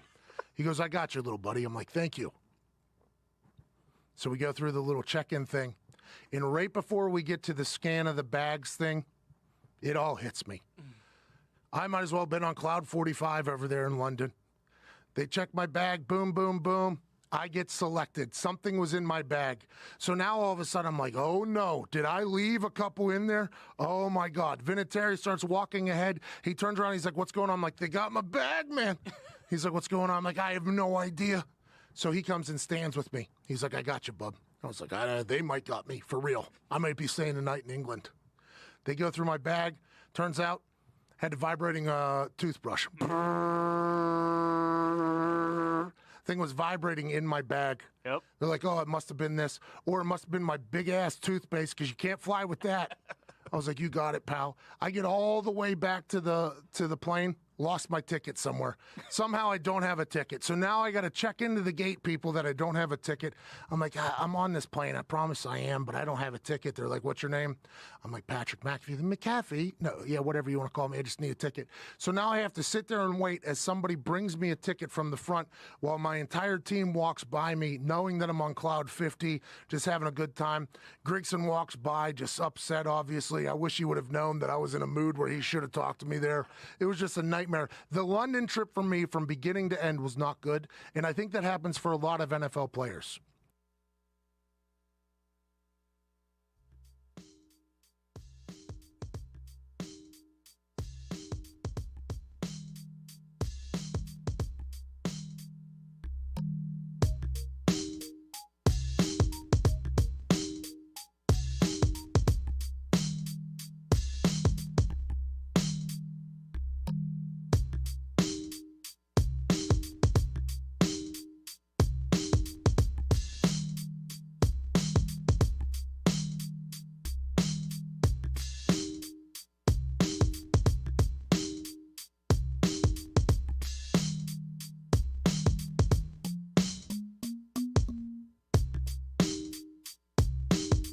Welcome back to Sports Talk Show, Pat McAfee Show. Monday, July 13th. If we're still on the air, I thank everybody for listening. Conversation almost happened there before the break, but we are back to talking about the sports. NHL training camp begins today. Here we go. How you doing? Skates on ice, sticks on puck. Hockey is almost back. Now, they are doing their training camps at their home ice, I believe, and they are not being quarantined at their homes. So they are allowed to go back and forth to camp, back home, to camp, back home. Then whenever they ultimately, in a couple weeks, go to Edmonton and Toronto, the two hub cities for the Eastern and Western Conference, it'll be Hotel California. Once you check in, you can never leave until your team loses. And Toronto is actually, I think, maybe one of the most locked down cities in the world right now. Toronto Expo players are being Blue Jays. Expo's old name. Montreal. Great team. You're right. Vlad grew up. Right there. There we go. The Toronto Blue Jays, big baseball show, a team that Foxy and I have seen from row 3. Great seats. Great seats. Terrible baseball team. All the people that are sitting around us, season ticket holders for the team, told us this team is terrible. We just like our seats. We like the team. We'll think we'll be back someday. Toronto Blue Jays players were told whenever they're at training camp at the stadium there in Toronto, Rogers Center, I believe it's called, maybe. I don't know if that's accurate. Yeah. Were told if they're spotted outside of there, $750,000 fine and potential jail sentence. Is that accurate? Yeah. Yep. $750,000 fine and potential jail time if you leave bubble. Now, is that because the city of Toronto? Is that because the MLB? We don't know, but it sure sounds like after talking to Pierre Maguire, NBC NHL insider, that up there the stipulations are going to be stiff. It is going to be very tight. And if you go into these hubs, just like the NBA has gone into Orlando, they'll be going into Edmonton and Toronto. You cannot get at. But right now at training camps, teams are at their home ice. They're allowed to come and go. Very interesting decision right there. Is that going to be the thing that takes down the NHL, who has seemed to manage this entire thing perfectly? For more on that, we go to That's Hockey Talk host Nick Morado. Thanks, Pat. It's either the smartest or dumbest decision they've ever made, because it's either going to run through the Not players. ever. They've made a lot of dumb in this particular. They've made a lot of dumb decisions. Yeah, I was trying to exaggerate. No, but if it cancels the season, maybe it is, because they got it all right up until this point. So maybe it is. I'm sorry, I stepped on you there. Yeah, they're either going to have it run through the teams willingly or unwillingly and have the players become infected, get sick now, and hopefully recover in time for the season. Or just kind of risk it going in there and see what happens. There's been a handful of guys who've chosen to opt out for family reasons so far. A couple, not high profile players, but names that would be known if you're a hockey fan. Mike Green of the Edmonton Oilers being one of them. Carl Alsner for the Montreal Canadiens. Canadians had 3 or 4 guys test positive. The Penguins just they're sidelining 9 players who were in contact with someone who has it. They haven't tested positive yet, but they're trying to play it super safe. So it's risky business right now. You've done everything right to this point. Is Sidney Crosby still playing? Now the NHL has put a mandate. They're not releasing players' names anymore who test positive. HIPAA. Yeah. All right. So we don't know if Sid is one of the 9 guys that's being held out or not. Oh, so Sid might have coronavirus? Oh, no. Potentially. No. Sidney Crosby might have coronavirus? Knowing Sid, I'm going to say no, because all that man does is work out and hang out at his house. He doesn't go out to the bars. He doesn't go out to eat. He doesn't do anything. Unless Mario has it, Sid ain't getting it. Okay. Well, good news then. So it seems like the NHL is going to happen. That has been the thing. The NHL has been ahead of the game here for this entire time, setting this thing up behind closed doors, no public drama. But a lot of people are questioning the amount of NHL players that are currently testing positive. Is that why people think that the league might not happen, because players are able to come and go as they please here during training camp? Or what you said, let's get everybody who has it, let's go ahead and lock them down, get them quarantined, and then they'll be back in time for a run in Edmonton or Toronto. The NBA, though, seems to be going off without a hitch now. There are players down in the bubble. And I'll tell you what, we talked about... We talked about the bubble down there in Orlando, and there was a lot of conversation about, like how that could be tough if you're down there for 35 to 40 days. You're not allowed to have your family. A lot of these guys potentially enjoy maybe having intercourse once every couple months, and there's a thought that maybe a thought could potentially already be invited down there like day 4 into this thing. She went viral on the internet yesterday. But the thought of going down into this bubble was one that a lot of players I probably had concerns about. Then they saw the food. The first batch of food wasn't great, and it was posted about. Then J.R. Smith obviously saw some candy in there, and he was like, what is this even in here? Why is this even an option? But aside from that, it's been a lot of positive stuff, glitz and glamour coming out of that Orlando bubble right now. You got guys fishing in a bass tournament down there. The Pelicans were golfing down there. You got full ping pong setup. You got guys shotgunning beers. You got a practice, basically hotel area conference room to yourself. It feels like the NBA is spending maybe $10 billion down here at Disney, but it feels like they are setting them up almost for like a man camp. It feels like they've gone to like this man camp for the next 35, 40, maybe 80 days if you win this thing. I don't know when they're going to get bored of all this. I don't know when they're going to get sick of staying in the hotel room and eating the same food and doing that. But it feels like the NBA has really bent over backwards to try to make this as accommodating as possible. And I think a lot of players are appreciative of it if you keep up with them over the weekend as opposed to the thoughts going in. It's been very different on the other side. Yeah, besides the small little complaints about like the food and maybe the hotels from a couple of people, it seems like they're having a great time down there. It really does. I mean, Paul George, former Pacer, he had a house on the lake here because he loved fishing. Like next level fisherman, almost like addicted to fishing when he's not shooting hoops, okay? When he's not shooting hoops, he's out there fishing. And he pulled out a big old boy out of there. I assume there's potential gators that they could be Steve Irwining too. I mean, we got to move on and up to different things to have a good time. But golf is happening down there.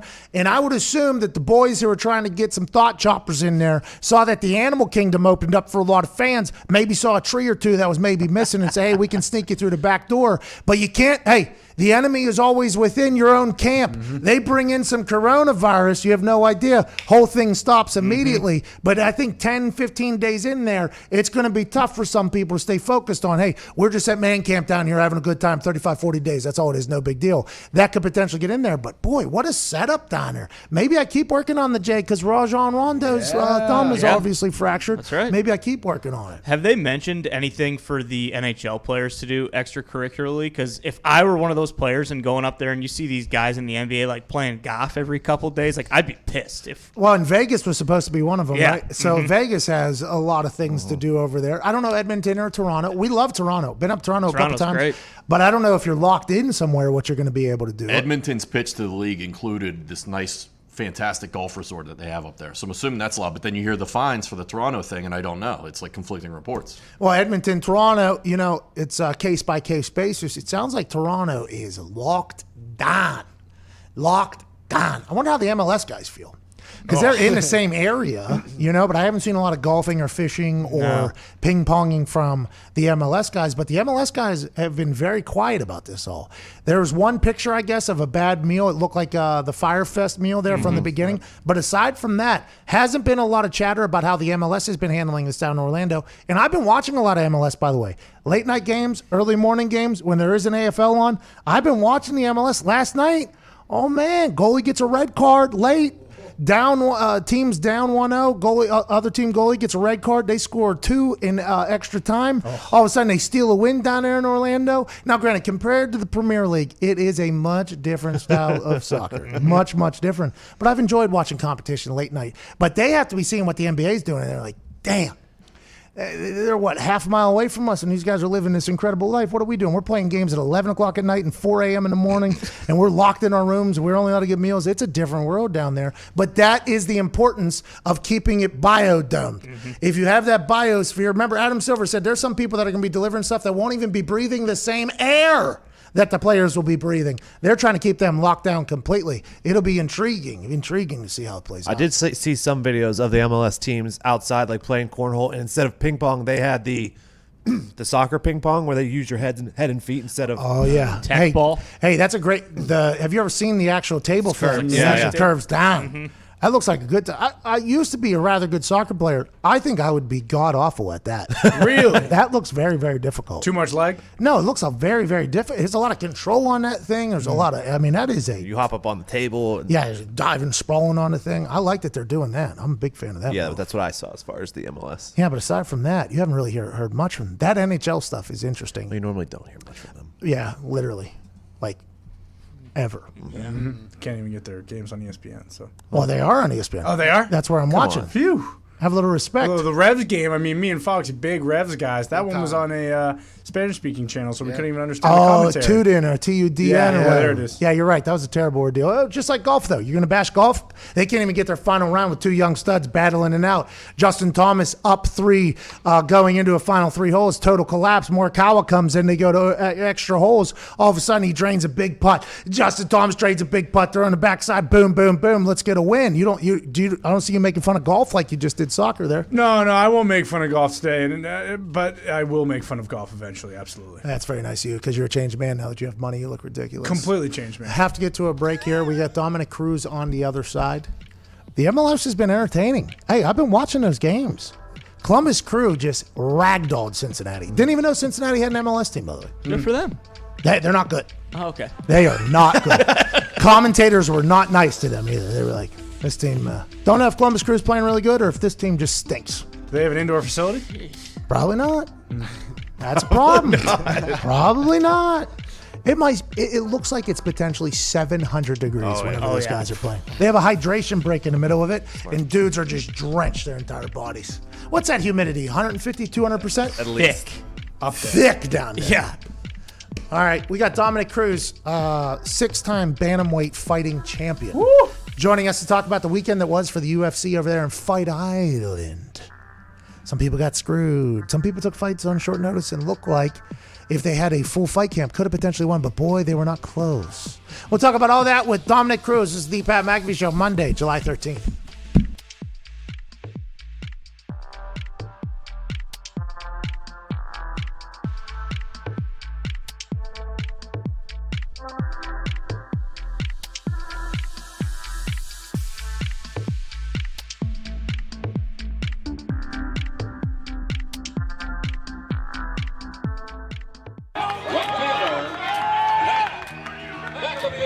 Oh, shit. Hey, Steven, fuck you. Don't cut. And it is off the wall. Don't cut. This is a good at-bat. Hey, nice pitch. I think I just pulled a hammy. Hey. Back. Hey, fuck you, Steven. What inning? Top of the second. Jesus. Here comes McAfee. I saw that thing jumping out of the glove. Hey. What was that? Would have been nice to take a nap earlier.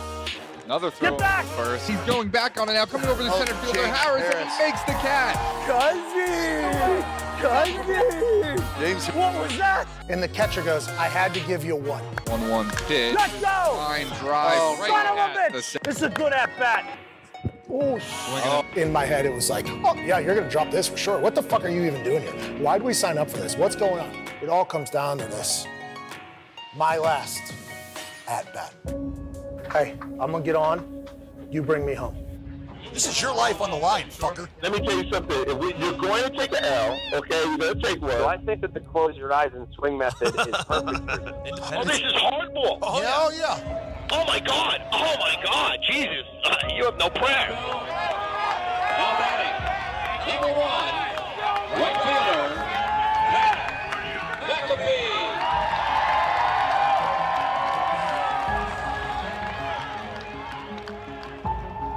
Oh, boy. McAfee at the plate.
Mid 30.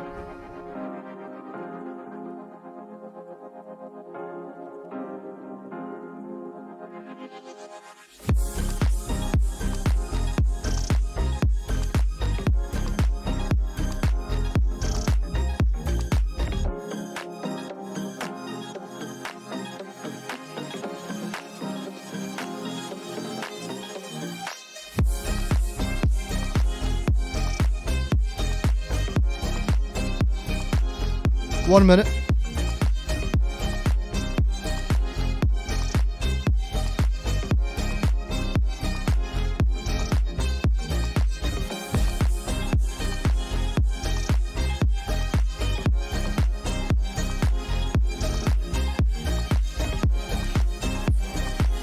Thirty seconds.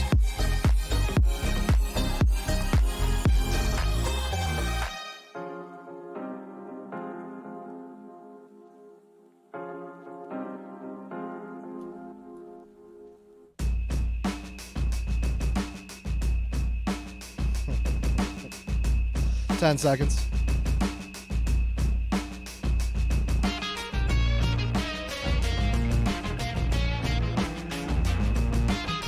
Live.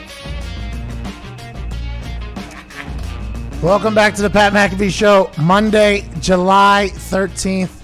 Joining us now is a man who's a former bantamweight champion in the WAC and UFC. Ladies and gentlemen, the handsome, the savage, Dominic, the Dominator Cruz. Yeah! What's going on, man? Hey, you guys are awesome. What a cool way to introduce me. Thanks, man. Hey, a round of applause. We always like to make somebody feel real comfortable so they can give us the good stuff, whenever we start chatting a little bit. Man, I could see that. Hey, well, we hope you're healthy. We hope you're safe. Let's talk about fight stoppages, because this past weekend, it was a major talking point in your division when Jan was playing bongos on top of Aldo's head. Now, let's take a trip back in time a little bit when you were fighting Cejudo for said bantamweight championship, and it was a stoppage of the fight. Cejudo wins. You said you did not agree with the stoppage. Cejudo leaves, vacated title. Now Jan and Aldo are fighting for it. Jan ultimately wins, but everybody's up in arms about the fight should have been stopped before it was. And then your fight was Cejudo. You said, no, it shouldn't have been stopped. What is the ruling there if you're a ref? What should they be looking for? What is it? Because as I don't want to say a basic ass eye in this world, I have a pretty basic ass eye in the mixed martial art. I understand they're fighting, but what is the ruling there when it comes to the ref, and what would make it a little bit easier for these guys to make the right decisions? I like your question about that, because there is actually a real way you can know when a fighter's in danger in there, and that's by having your head be a bongo yourself. That's the only way. The only way to know when to stop a fight is that you've been in there and had your head smashed in the corner of a fence and you can't move. And, when you see certain guys, like let's say I'm fighting Aldo, let's say Jan is fighting Aldo, right? Jan's just doing his job, and he knows, all right, it's my job to pour it on because I can see he's quitting, right? Why can the fighter see that he's quitting but the ref can't? That's what I want to know. The ref's right there. You can't tell this guy's quitting, and then you can't tell that I'm not quitting while I'm standing up. Like, you can't see the difference. Now, the next missing thing that we've got to add into this, they're human. There's human error here, right? We're all human.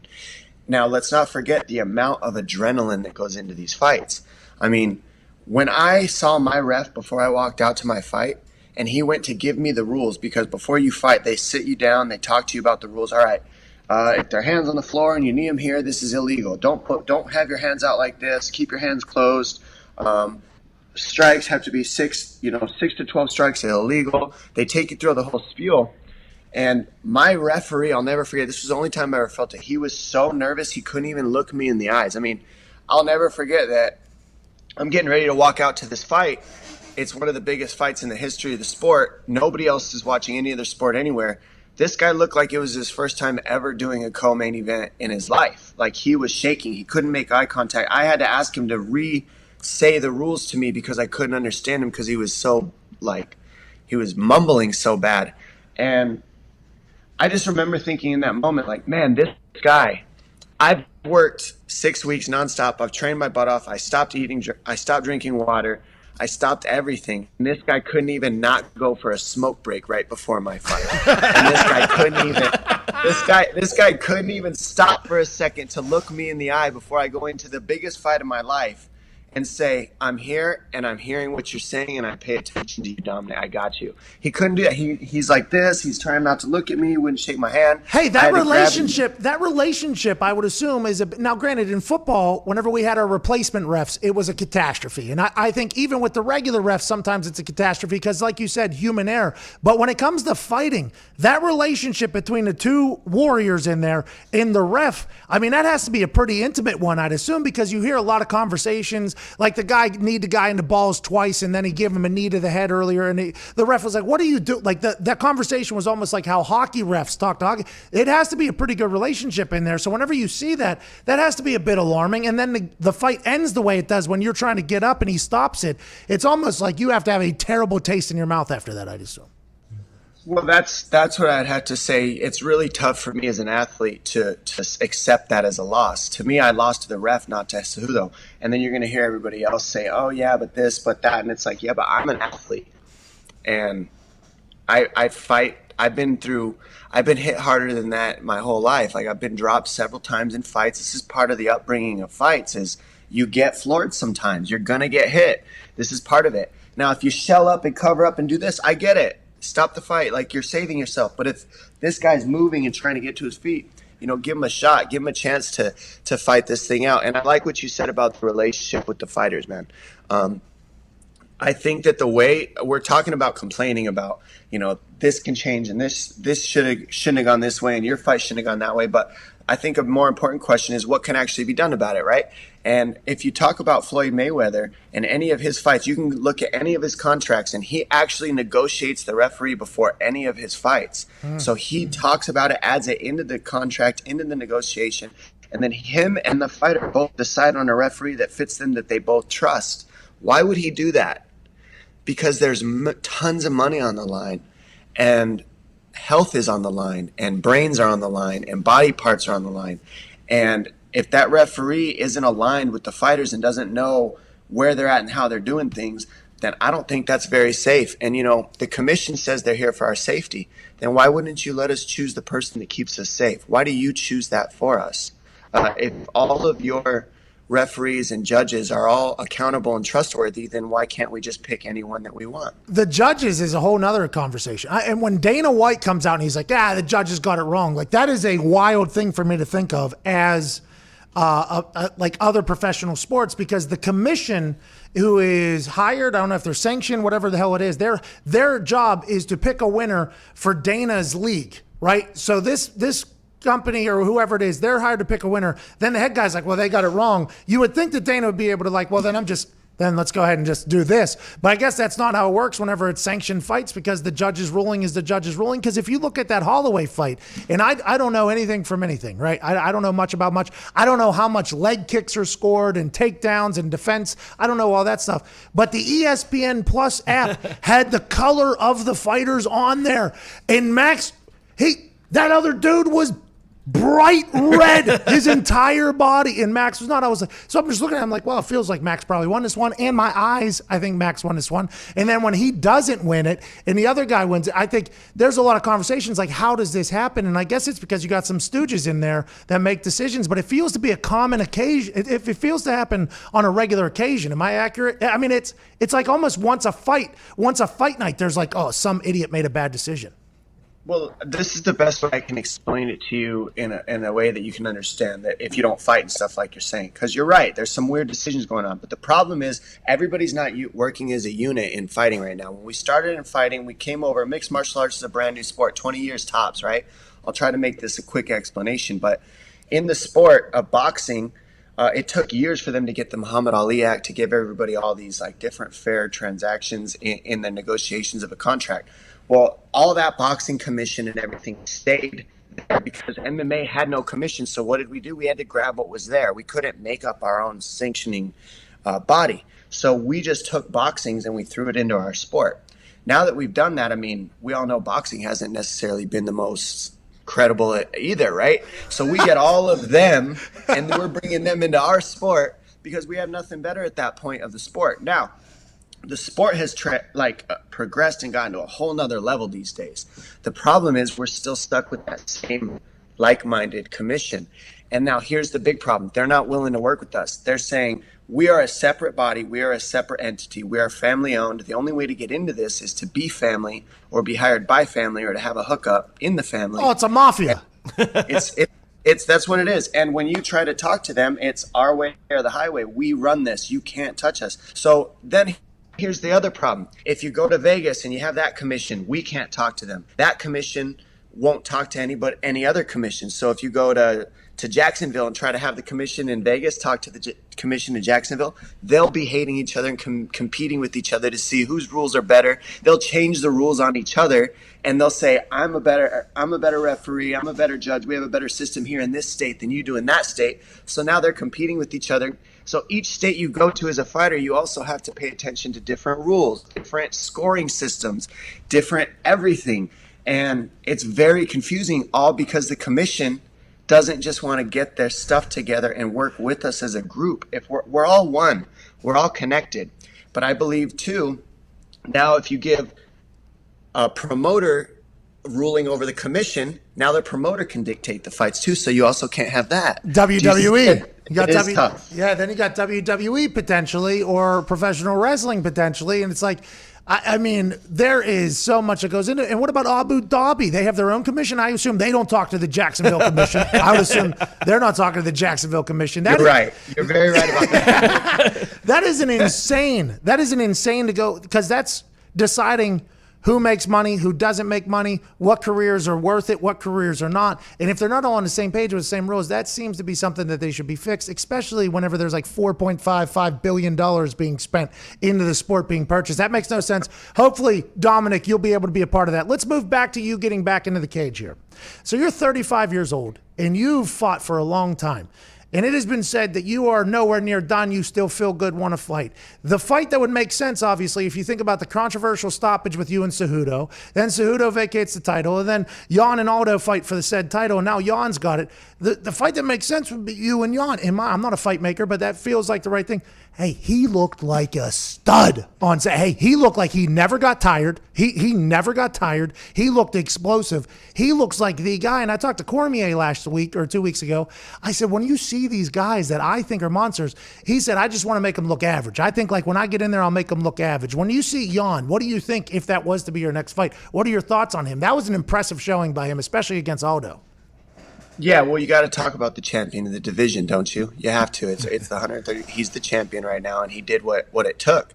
Because he didn't just beat Aldo. Let's not forget, he dismantled everybody he fought. He finished pretty much everybody. He knocked almost everybody out that he fought, and he did it. He did it handily. He switches stance. He shifts in between stance. He's very patient. He's got good reads. He's the legit champion. Now, what I look at is how long I've been doing this sport. Like 17 years, and for me, it's watching the progression of the sport, watching guys where they stand. Like if you look at Aldo has a style that's how most styles looked 10 years ago when I was doing this. When you look at Jan, do you notice he'll stay in one stance, switch stance in the middle of it, and he's just as good defensively and offensively. He switches his feet the other way.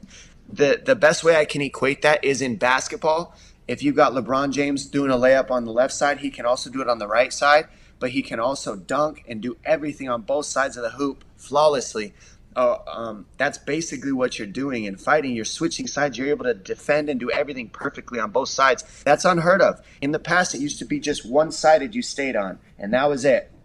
If you switched, you lost some of your defense, you lost some of your offense. This guy pours it on. He doesn't get tired, and like you said, 27 years old. Hungry, thirsty, just wants everything. You could see it in his eyes. And so those are the guys that you want champion. Those are the guys that push the division. Those are the guys, as a champion, it's our responsibility to not just push ourselves. It's to push the division.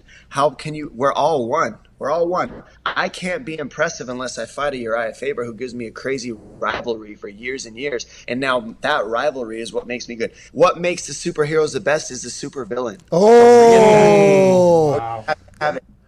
And that's what Jan brings to this division. He brings a whole nother level where he's like, yo, let's go. Bring it. Come on, I'm angry. You guys can't touch me. Sterling brings that. Sandhagen brings that. I mean, there's so many guys that are just hungry right now for that top spot. Bantamweight division is on fire. I'm honored to be a part of it, and I'm honored to face all these guys. They're savages. You're a savage as well. The Dominator. Absolute savage. 17 years in the game. I mean, the fact that your brain operates at the fashion it does still is amazing. And obviously a massive compliment to your fighting abilities and bobbing and moving. You're a mover in there, Dominic, which I'm very impressed by. Let's talk about a different division. Jorge Masvidal, Street Jesus, takes a fight, 6 days notice, has to lose 20 pounds, or 19 pounds, I guess was the actual number at the end of the day. Whenever you see, and after the first round, he had his hands on his head, I would assume Usman saw him do this after the first round and was like, okay, we're in a pretty good spot here. The guy took a fight on 6 days, and after the first round, he's already seems to be a bit winded. How difficult is that, though, for somebody who doesn't know the fight game? 6 days out. In my eyes, that feels like a damn near impossible task, but I still bet on him. I still bet on him rather heavy. But that feels like, while watching it, it was like, man, this looks like a guy who hasn't had enough time cardio-wise as somebody else. Is that how you saw it as well? Yeah, well, what happens, man, is that he probably did put in the work, but when you're not sure if you're going to get the fight or not, you kind of take, instead of just flooring it, you let off just a little bit. And I'm sure Jorge Masvidal did that. He was preparing. He knew there was a possibility that they would call him. Somebody would get pulled out. Somebody would get hurt. As a fighter, even me, everybody in the division's ready to jump on the fight if somebody gets hurt. So we're all training. So he was training. But I think that little layoff that he might have had really probably hurt his cardio in those later rounds. That's human nature, though. That's literally human nature. It's like, okay, I don't have an actual target that I have to work for that could potentially be killing me, but I'm still going to work hard. I mean, that's just the fact he took the fight is awesome. The fact he ate pizza on the way over there, awesome. And Usman probably was very excited going in there. He looked very confident going in. Dom, going off of that, is there any point, like psychologically, when you get into the octagon where you kind of just think like, I don't really have it tonight, and then or is it always just like you're looking for that next like slip up where you can knock a guy out or submit him? Like, is there any point where you're just like, I just don't really have it tonight? Are you meaning in the back, walking into there in the cage? Yeah, like once you get into the octagon and maybe like the first round didn't really go the way you expected it to, or something like that. Yeah, it's going to be a long night. I feel like potentially a long night. Has there ever been that? Yeah, that's a good question. And you know what? I like that question because yes, that happens more often than you think. The cool thing, though, is that in mixed martial arts, there's so many options. Like, if you're boxing somebody and he starts socking you in the face and your head's doing this, and you're like, you get out of that round, you come back to your corner, you're like, I don't know what the hell he's doing. Like, you're screwed. You have no options. It's over for you. You know what I mean? But if you're getting socked up like this, you come back to the corner and you're like, man, I don't know what he's hitting me with. Take him down now. Put him on the floor. You are going to get creamed if you don't do it. And so there's always options. Knee him in the face. Throw an elbow. When he throws his right hand, he keeps clipping you with his right hand. Look at your face. It's a bloody mess. Next time he throws that punch, meet him in the middle. Let him hit you. You hit him harder with the elbow. He'll go out. There's things you can do to make those differences, and that's what fighting is. Is there a lot of lying in the corner as well? Because I heard more than one corner person tell their fighter that they were winning, and they were clearly not winning. Is that something? That's all just a mental? That's a coach trying to get the person out of their own head, or what is that? You think? You kind of cut out a little bit on that. I'm sorry. Can you say that again? Oh, my God. Unbelievable, Dom. Unbelievable. No. And you forgot. I know it's asking a lot. You forgot your sleeves. So to ask you to remember that last sentence. Hey, I've been working out, though. You're swole, bro. No more creatine for you, bro. I'm on this keto. It's been working out pretty heavily. You're looking sharp, bro. A lot of the corner people were lying to their fighters this weekend. They were telling them, you're in the lead. You're winning the first 2 rounds. Is that because that doubt could potentially seek into the fighter, and the corner person's like, oh, we don't need this person to know you are getting slaughtered. Everybody's thinking, no, you're winning. You got a couple good ones. That's probably a big part of the entire fight game, is keeping the confidence high.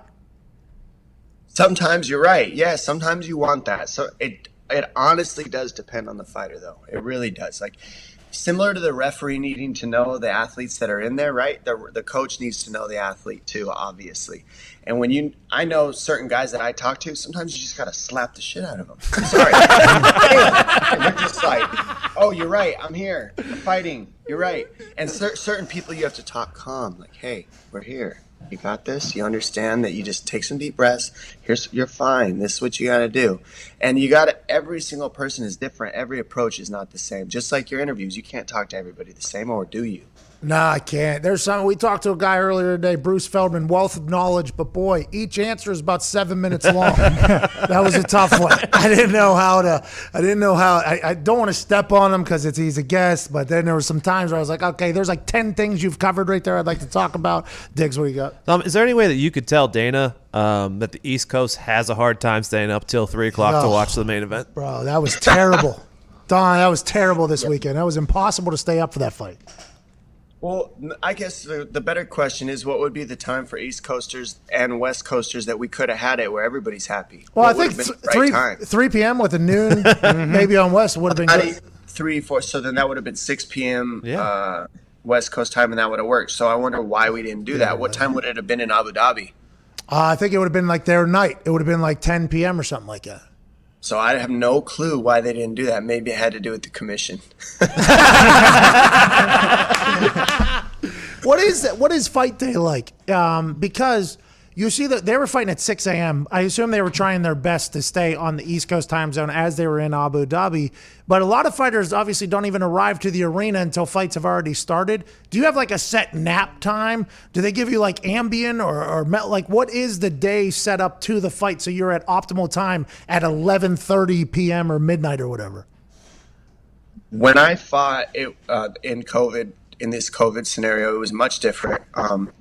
They can only have two Don't people. die over there. I mean, geez, get back to your corner. Don't die over there. I burped. Okay, good. Yeah, all right. They can only have 2 people in the arena fighting at once, or no, 2 groups, so like 2 teams. So when I went in, there was one team, or the 2 teams ahead of me that were fighting, right?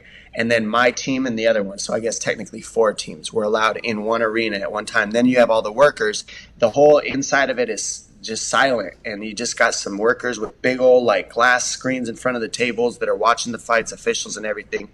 And they brought us in.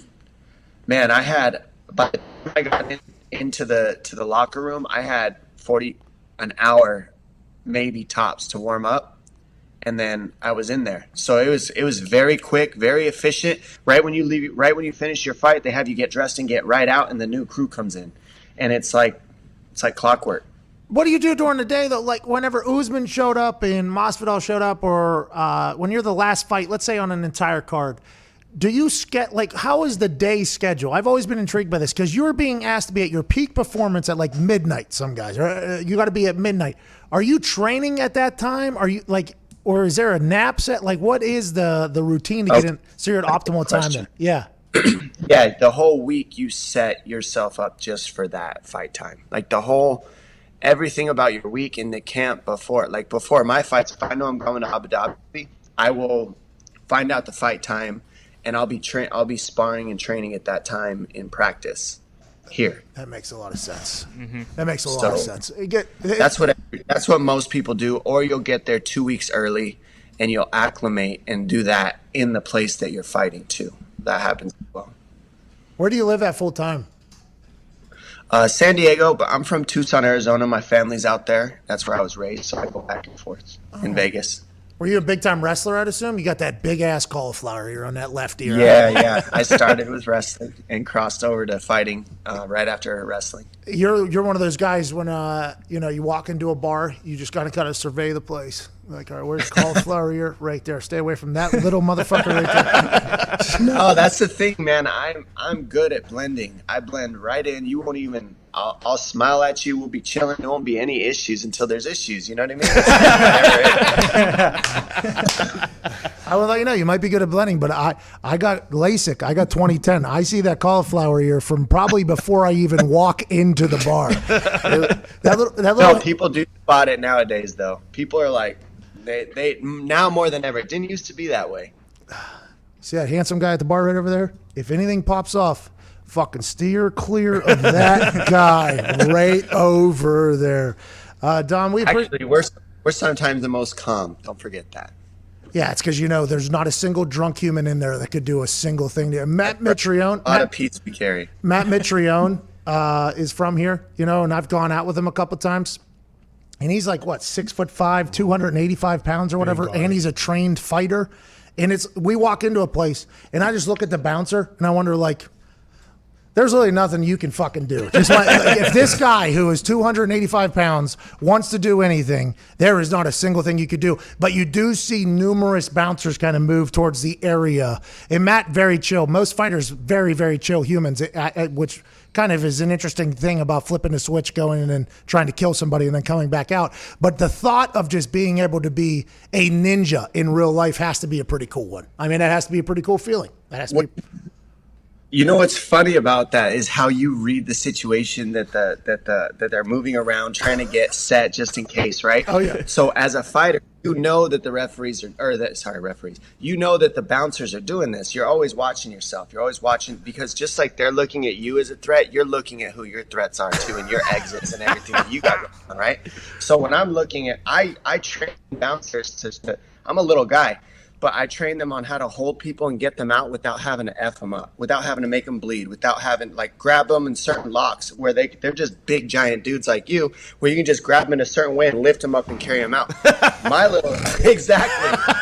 With biceps like that, you let me know. I got you, bro. Hey, if you could teach me some of those little things, that'd be great news. We're fingering guys and getting them knocked out. We teach them how to move each other out. So when I see them looking at me, I just make friends with them, because all they want to do is make sure you're not a threat. And once you shake their hand, they know who you are, that you shake their hand, you say hi to them.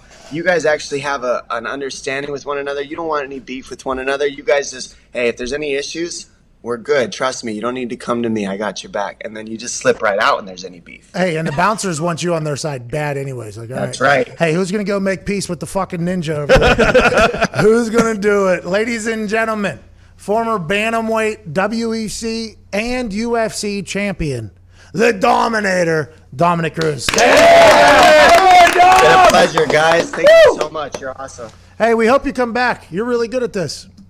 I'd love to come back. You guys are great, too. All right. Well, cheers, man. We'll talk to you soon. Thanks, boys. Yep. Good dude there. Yeah. Oh, yeah. Yeah.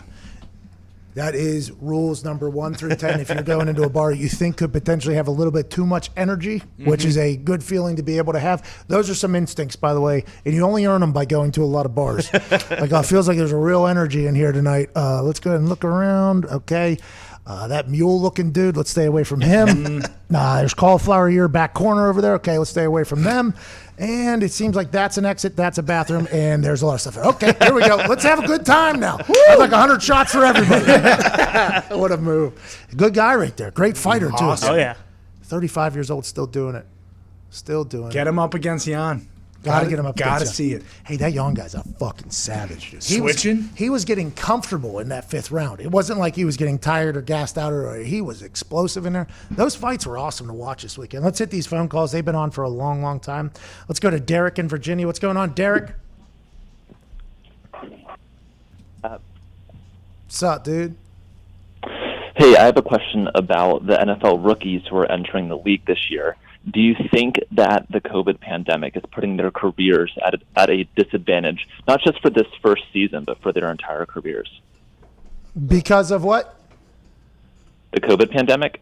Do you think because of the sickness or because of the way the season's going to be run? The latter, mostly how things are being managed, how their ability to communicate with coaches is being compromised, their ability to train, etc. Great question. That is real because they're missing OTAs right now. They're missing the head start. And I assume that week before July 21st that most rookies are supposed to check in at training camp will not happen. So the rookies are definitely missing out on getting a chance to get into a playbook before anybody else. But if there's any type of season, that is where all the information comes from. And the information, now granted, there's going to be guys that take a while to learn playbooks anyways, regardless if they have the week in advance or the OTAs. But watching the veteran players operate is what you learn most from OTAs. That's what you learn most from, hey, this is how this is, like that week beforehand. Yeah, they're learning the playbook. Everybody's going to learn that at their own pace anyways. Maybe a little bit of a head start helps a lot of people who have never been in a pro system before.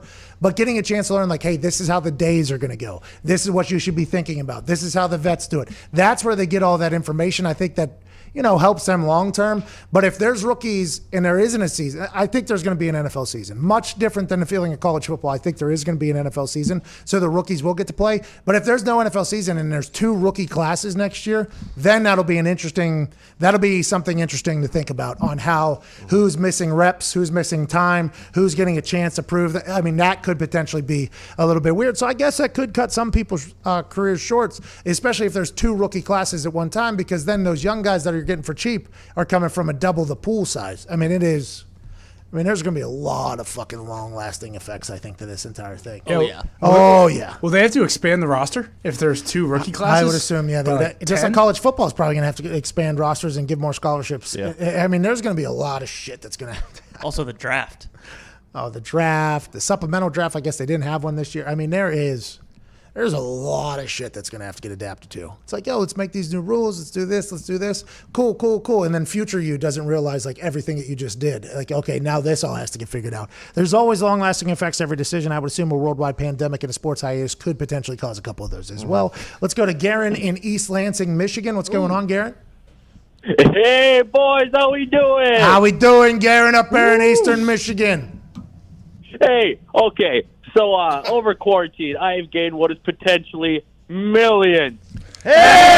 Millions of pounds because I drink a ton of beer and I eat a lot of hamburgers right now. Attaboy. Pat, you are looking great. Thank you. I agree. How do I lose a lot of weight? All right, Garen, I appreciate that. What I would start doing is I get a Stairmaster, okay? Stairmaster, hit that thing about 20, 30 minutes a night, and then I did the keto because keto cuts me up very quickly. This is not something that is sustainable. I don't think it's a healthy option, but boy, does it work very quickly if you're looking to lose a lot of weight quick, Garen, which is what you just said up there in East Lansing, Michigan. That's what I've been doing. Is it sustainable? No chance in hell. But is it currently working? Absolutely. Keto! Feels good. And also, Garen, maybe get on a show when you're on the air like 14 hours a week and just get body shamed by all the YouTube commenters for about 2 or 3 weeks. Toxicity in there in that comment section. Disgusting. It helped me though.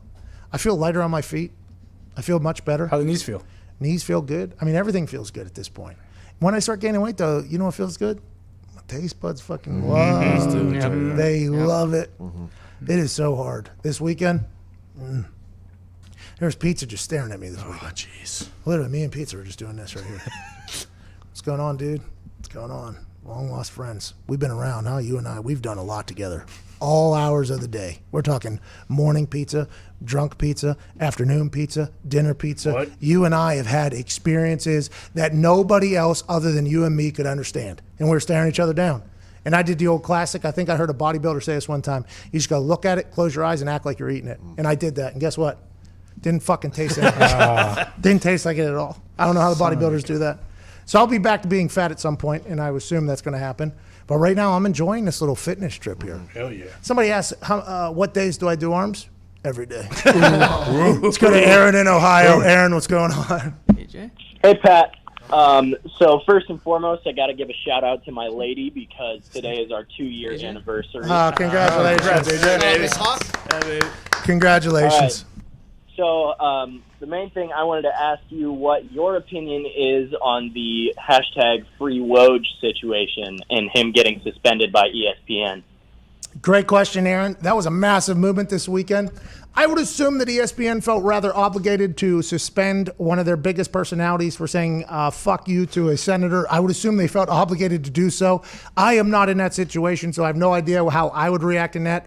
But if I'm Woj, I got to feel damn good that I'm getting a 2-week vacation, basically, and the entire internet stood up and said, hey, this is our guy. I think a lot happened for Woj. I think Woj probably enjoyed the reinforcement. I think he came out and issued an apology and said, I can't be telling senators to go fuck themselves like that is and by the way, however you feel about what was said or whatever, ESPN probably felt obligated to suspend him. I assume Woj understood that he got suspended there, but Woj in the end has to love the reaction, the overflowing reaction of love for what Woj has done for all of us in the sports world, which is just break news in both savage, hilarious, and efficient fashions. So I think Woj won in this thing, and he's going to come in fresh, ready for that bubble run with a bunch of saved up stories, I'd assume.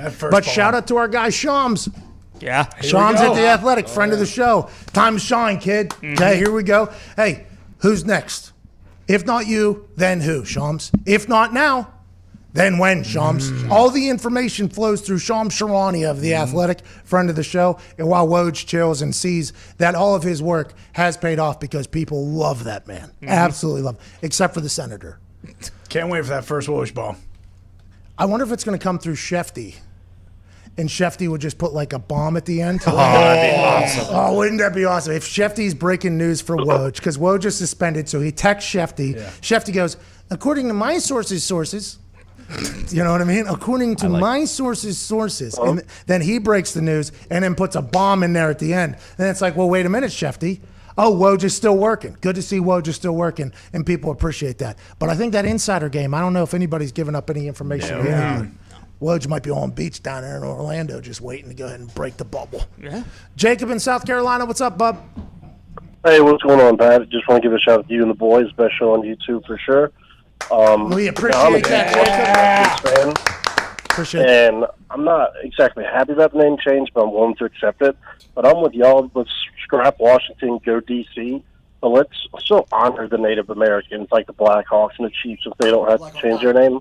Let's do like the DC Cherokee or something like that. Jeep Wrangler comes in. Hey, that's not a bad name there, Jacob.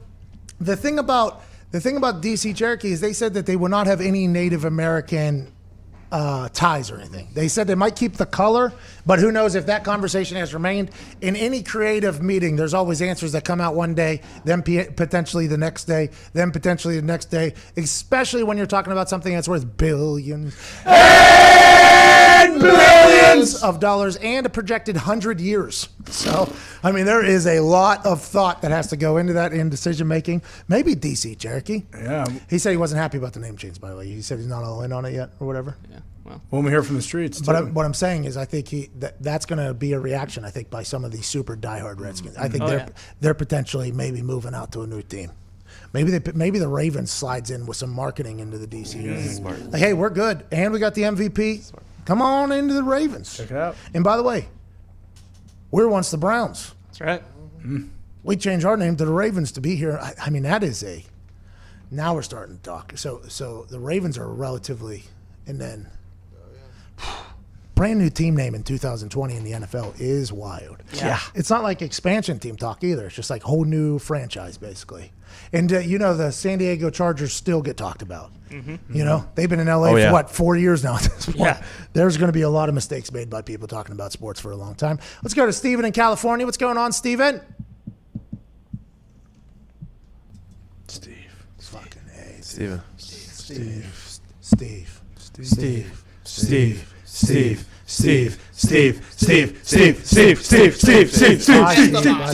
Let's go to Colin in Minnesota. Hey, congrats to your Minnesota United pulling it out in extra time last night down in Orlando. 2 unanswered in extra minutes while being up a player because the goalie got red carded. Congrats to you, Colin. What is happening? Connor, what's going on Both with your these callers? guys were so excited. I have no idea. They just dropped the they're ball. pooping. Connor gets a little bit of money, and all of a sudden, No. Connor gets a little bit of money, gets a new outfit, new glasses, shaves the mustache, collars stink. Wow. No. Colin said he was ready to go. All right, can't do it, Steven. Can't do it, Colin. Nope. Won't do it. No. Can't do it. Can't do it. Can't win with them. Not a bad Monday here, though. July 13th, a lot of news. What did we not cover? Rondo, broken hand. Rajon, we talked said about it. it, though. Yeah. We did cover it. Patriots freed up some cap space. Oh, we'll talk about that tomorrow because Clowney's probably going to end up at the Patriots. Like a $1 million deal. No, I don't know. Everson Griffin, I'm thinking. Really? Yeah, that's what I think. little bit of a veteran, 32. We got a lot of young defensive ends. Well, then allegedly, the Philadelphia Eagles are going to make a splash move as well. Mm-hmm. What will that be? Nobody knows. Will that be Jadeveon Clowney? You bring him in there. By the way, you know what helps the pass secondary? A pass rush. Yeah. And his Jadeveon Clowney stats say he's a good pass rusher, the quarterback. No, I don't think he has as many sacks as people would want. But, boy, that's a disruptive human being just moving offensive lines who have to account for him. Maybe that helps the secondary as well. Is that a city that he would like to live in, Philadelphia? Not a bad city, I guess, because there is a chance that he chose not to go to Cleveland because Cleveland is Cleveland. Yeah, Philly also stinks. But what about Yannick Njoku? Njoku he wanted to play for the Eagles He as well. wants traded, doesn't he? Yeah. He wants traded out of Cleveland right now, which is very interesting. They just paid Austin Hooper. They could have a couple of tight ends set there that is very powerful. And what's that? He meant to say Ngakoue. Ngakoue, sorry. Oh, David Njoku's the guy that I want the Patriots to get, but sorry, Ngakoue. Yeah, you're good. What were you going to say, Diggs? I was looking for it, but when the NFLPA did the proposed new one, not the 35% escrow or whatever, I believe the Eagles are already $100 million over. So they're not going to sign cap him. space. Well, I was thinking maybe they were going to name Jalen Hurts QB1. Oh, wow. Carson Wentz may be doing a Taysom Hill role. Yeah. Because there's a guy that is Has the thick body type. and could do the Taysom Hill role. And we know he's athletic. We know Carson Wentz is athletic. Could he make a tackle on the kickoff team? Maybe. So maybe they move Carson Wentz, their $100 million quarterback, into the Taysom Hill role and let Jalen Hurts kind of take over. Probably. Who says no? That could be the big news that somebody's saying, hey, the Eagles are about to make a splash, just like people said the Buccaneers are going to make a splash. New England Patriots made a splash by bringing in Cam Newton, who this weekend said he ain't never seen this Cam Newton before. He's scared of what this Cam Newton could do. And I'll tell you what, as soon as I saw him get released, and as soon as I saw his first workout video, I said, oh, that's a new Cam Newton. That's a Cam Newton that has been doubted. That's a Cam Newton that was cut. That's a Cam Newton that was pushed out. That was a Cam Newton that 31 other teams looked at and said, nah, we don't fucking want him. Now we got a guy who is just busting his ass, what seems to be all day, every day. Obviously not possible, but if you look at his posts, all it is just him working out and getting better. Now he's going to Josh McDaniels School of Offense with Bill Belichick School of Football, and he said it's calculus, and he's studying it. I mean, I cannot believe still to this day that 31 other teams let this happen with Cam Newton get paid $1 million to be the quarterback for the New England Patriots at this point, and now we just have to sit here and watch it. And what could happen with Cam this year? Could Cam get hurt? Of course he could. He's been hurt the last couple of years. Could Cam come out and light it the fuck up, though? Very much could happen. Yeah. Cam Newton could go out and absolutely light it up there. And it feels like he is highly motivated, highly driven, has a chip on his shoulder, has a revenge body almost at this point. If you look at it, Cam Newton is going to do some damage, I think, this year. And I've been saying it since the first workout video that he put out after getting released from the Carolina Panthers, after 2-3 roles were already filled in the quarterback market, which kind of left him in no man's land. Now he's a New England Patriot, and all of a sudden we all have to just sit here and take this for at least the next year. And who knows what's going to happen after that. Dak Prescott signed his franchise tag on June 22nd. Nobody thought he was going to be able to do that. They have until Wednesday to negotiate a long-term deal. It is being said that there's no chance that deal gets done, so he'll play for $31.4 million this upcoming season. After that, we'll do the same song and dance next year. Mike McCarthy, now the head coach. Mike McCarthy of the Green Bay Packers, great quarterback coach, good offensive efficiency. Will he make Dak his best quarterback that he's been after coming off his best year? Or will Dak and McCarthy not get along, which is potentially why this deal hasn't got done? Is that why Jerry Jones hasn't signed a deal? They say, well, it's because of the length. They say that Dak wants 4, Cowboys want 5. They just saw Patty Mahomes sign for 12, basically. There's a lot of conversations happening, but I think it all revolves around whether or not McCarthy wants to be married to him for the long haul, because McCarthy is a different offensive guy. What will happen? Will Dak ball? I assume he will. He's making $31.4 million guaranteed next year, and then he's going to potentially go up and get a $200 million deal after this. Who knows what's going to happen with Dak? Very interesting. Who knows what happened on today's show? To be honest, as soon as the words leave my mouth, I forget them. To recap everything that we've talked about, our intern with a mullet Mitts minutes. All right, let's go. All right, man. All right, Mitt. Wakey, man. There you go, man. Open your fucking eyes, man. Good morning, motherfuckers. It's a beautiful Monday. Yeah, okay. Is that Connor- your first swear? I think it's his first swear. It might be. Connor's got some money in his pocket, a brand new jumpsuit, and thinks that Bill Smith should get a break. Yeah. Billard. Congrats to Marty Fish and Colin Mordikawa for winning their respected golf tournaments this weekend. I mean, that's not how you pronounce it. what was that? Mordikawa? Mordikawa? How do you say his name? Mortal Kombat. There's no T in it. I can tell you that. It's Morikawa. You sure? Yeah, man. This guy's checking people now. This guy. This guy's asking. Are you fixing the minutes right no, now? he's doing I'm a Google Googling search. his name. Yeah, fuck. Oh, no, you were wrong. Never would have guessed. No way. No. No. Not man. Abu Dhabi. Shit. 3 words. Surprised it isn't Tuesday. You're not good with names, by the way. Let's go. We'll just get past it because I would like to know what the hell we're It talking is always the name. Yeah, it's always a name. Names always get you. Well, the writing world Phil is Sims, insane. right? Any Phil Sims? Yeah. Yeah, always a problem. Names get me. The writing world's an insane one. We talked to Bruce Feldman all about it.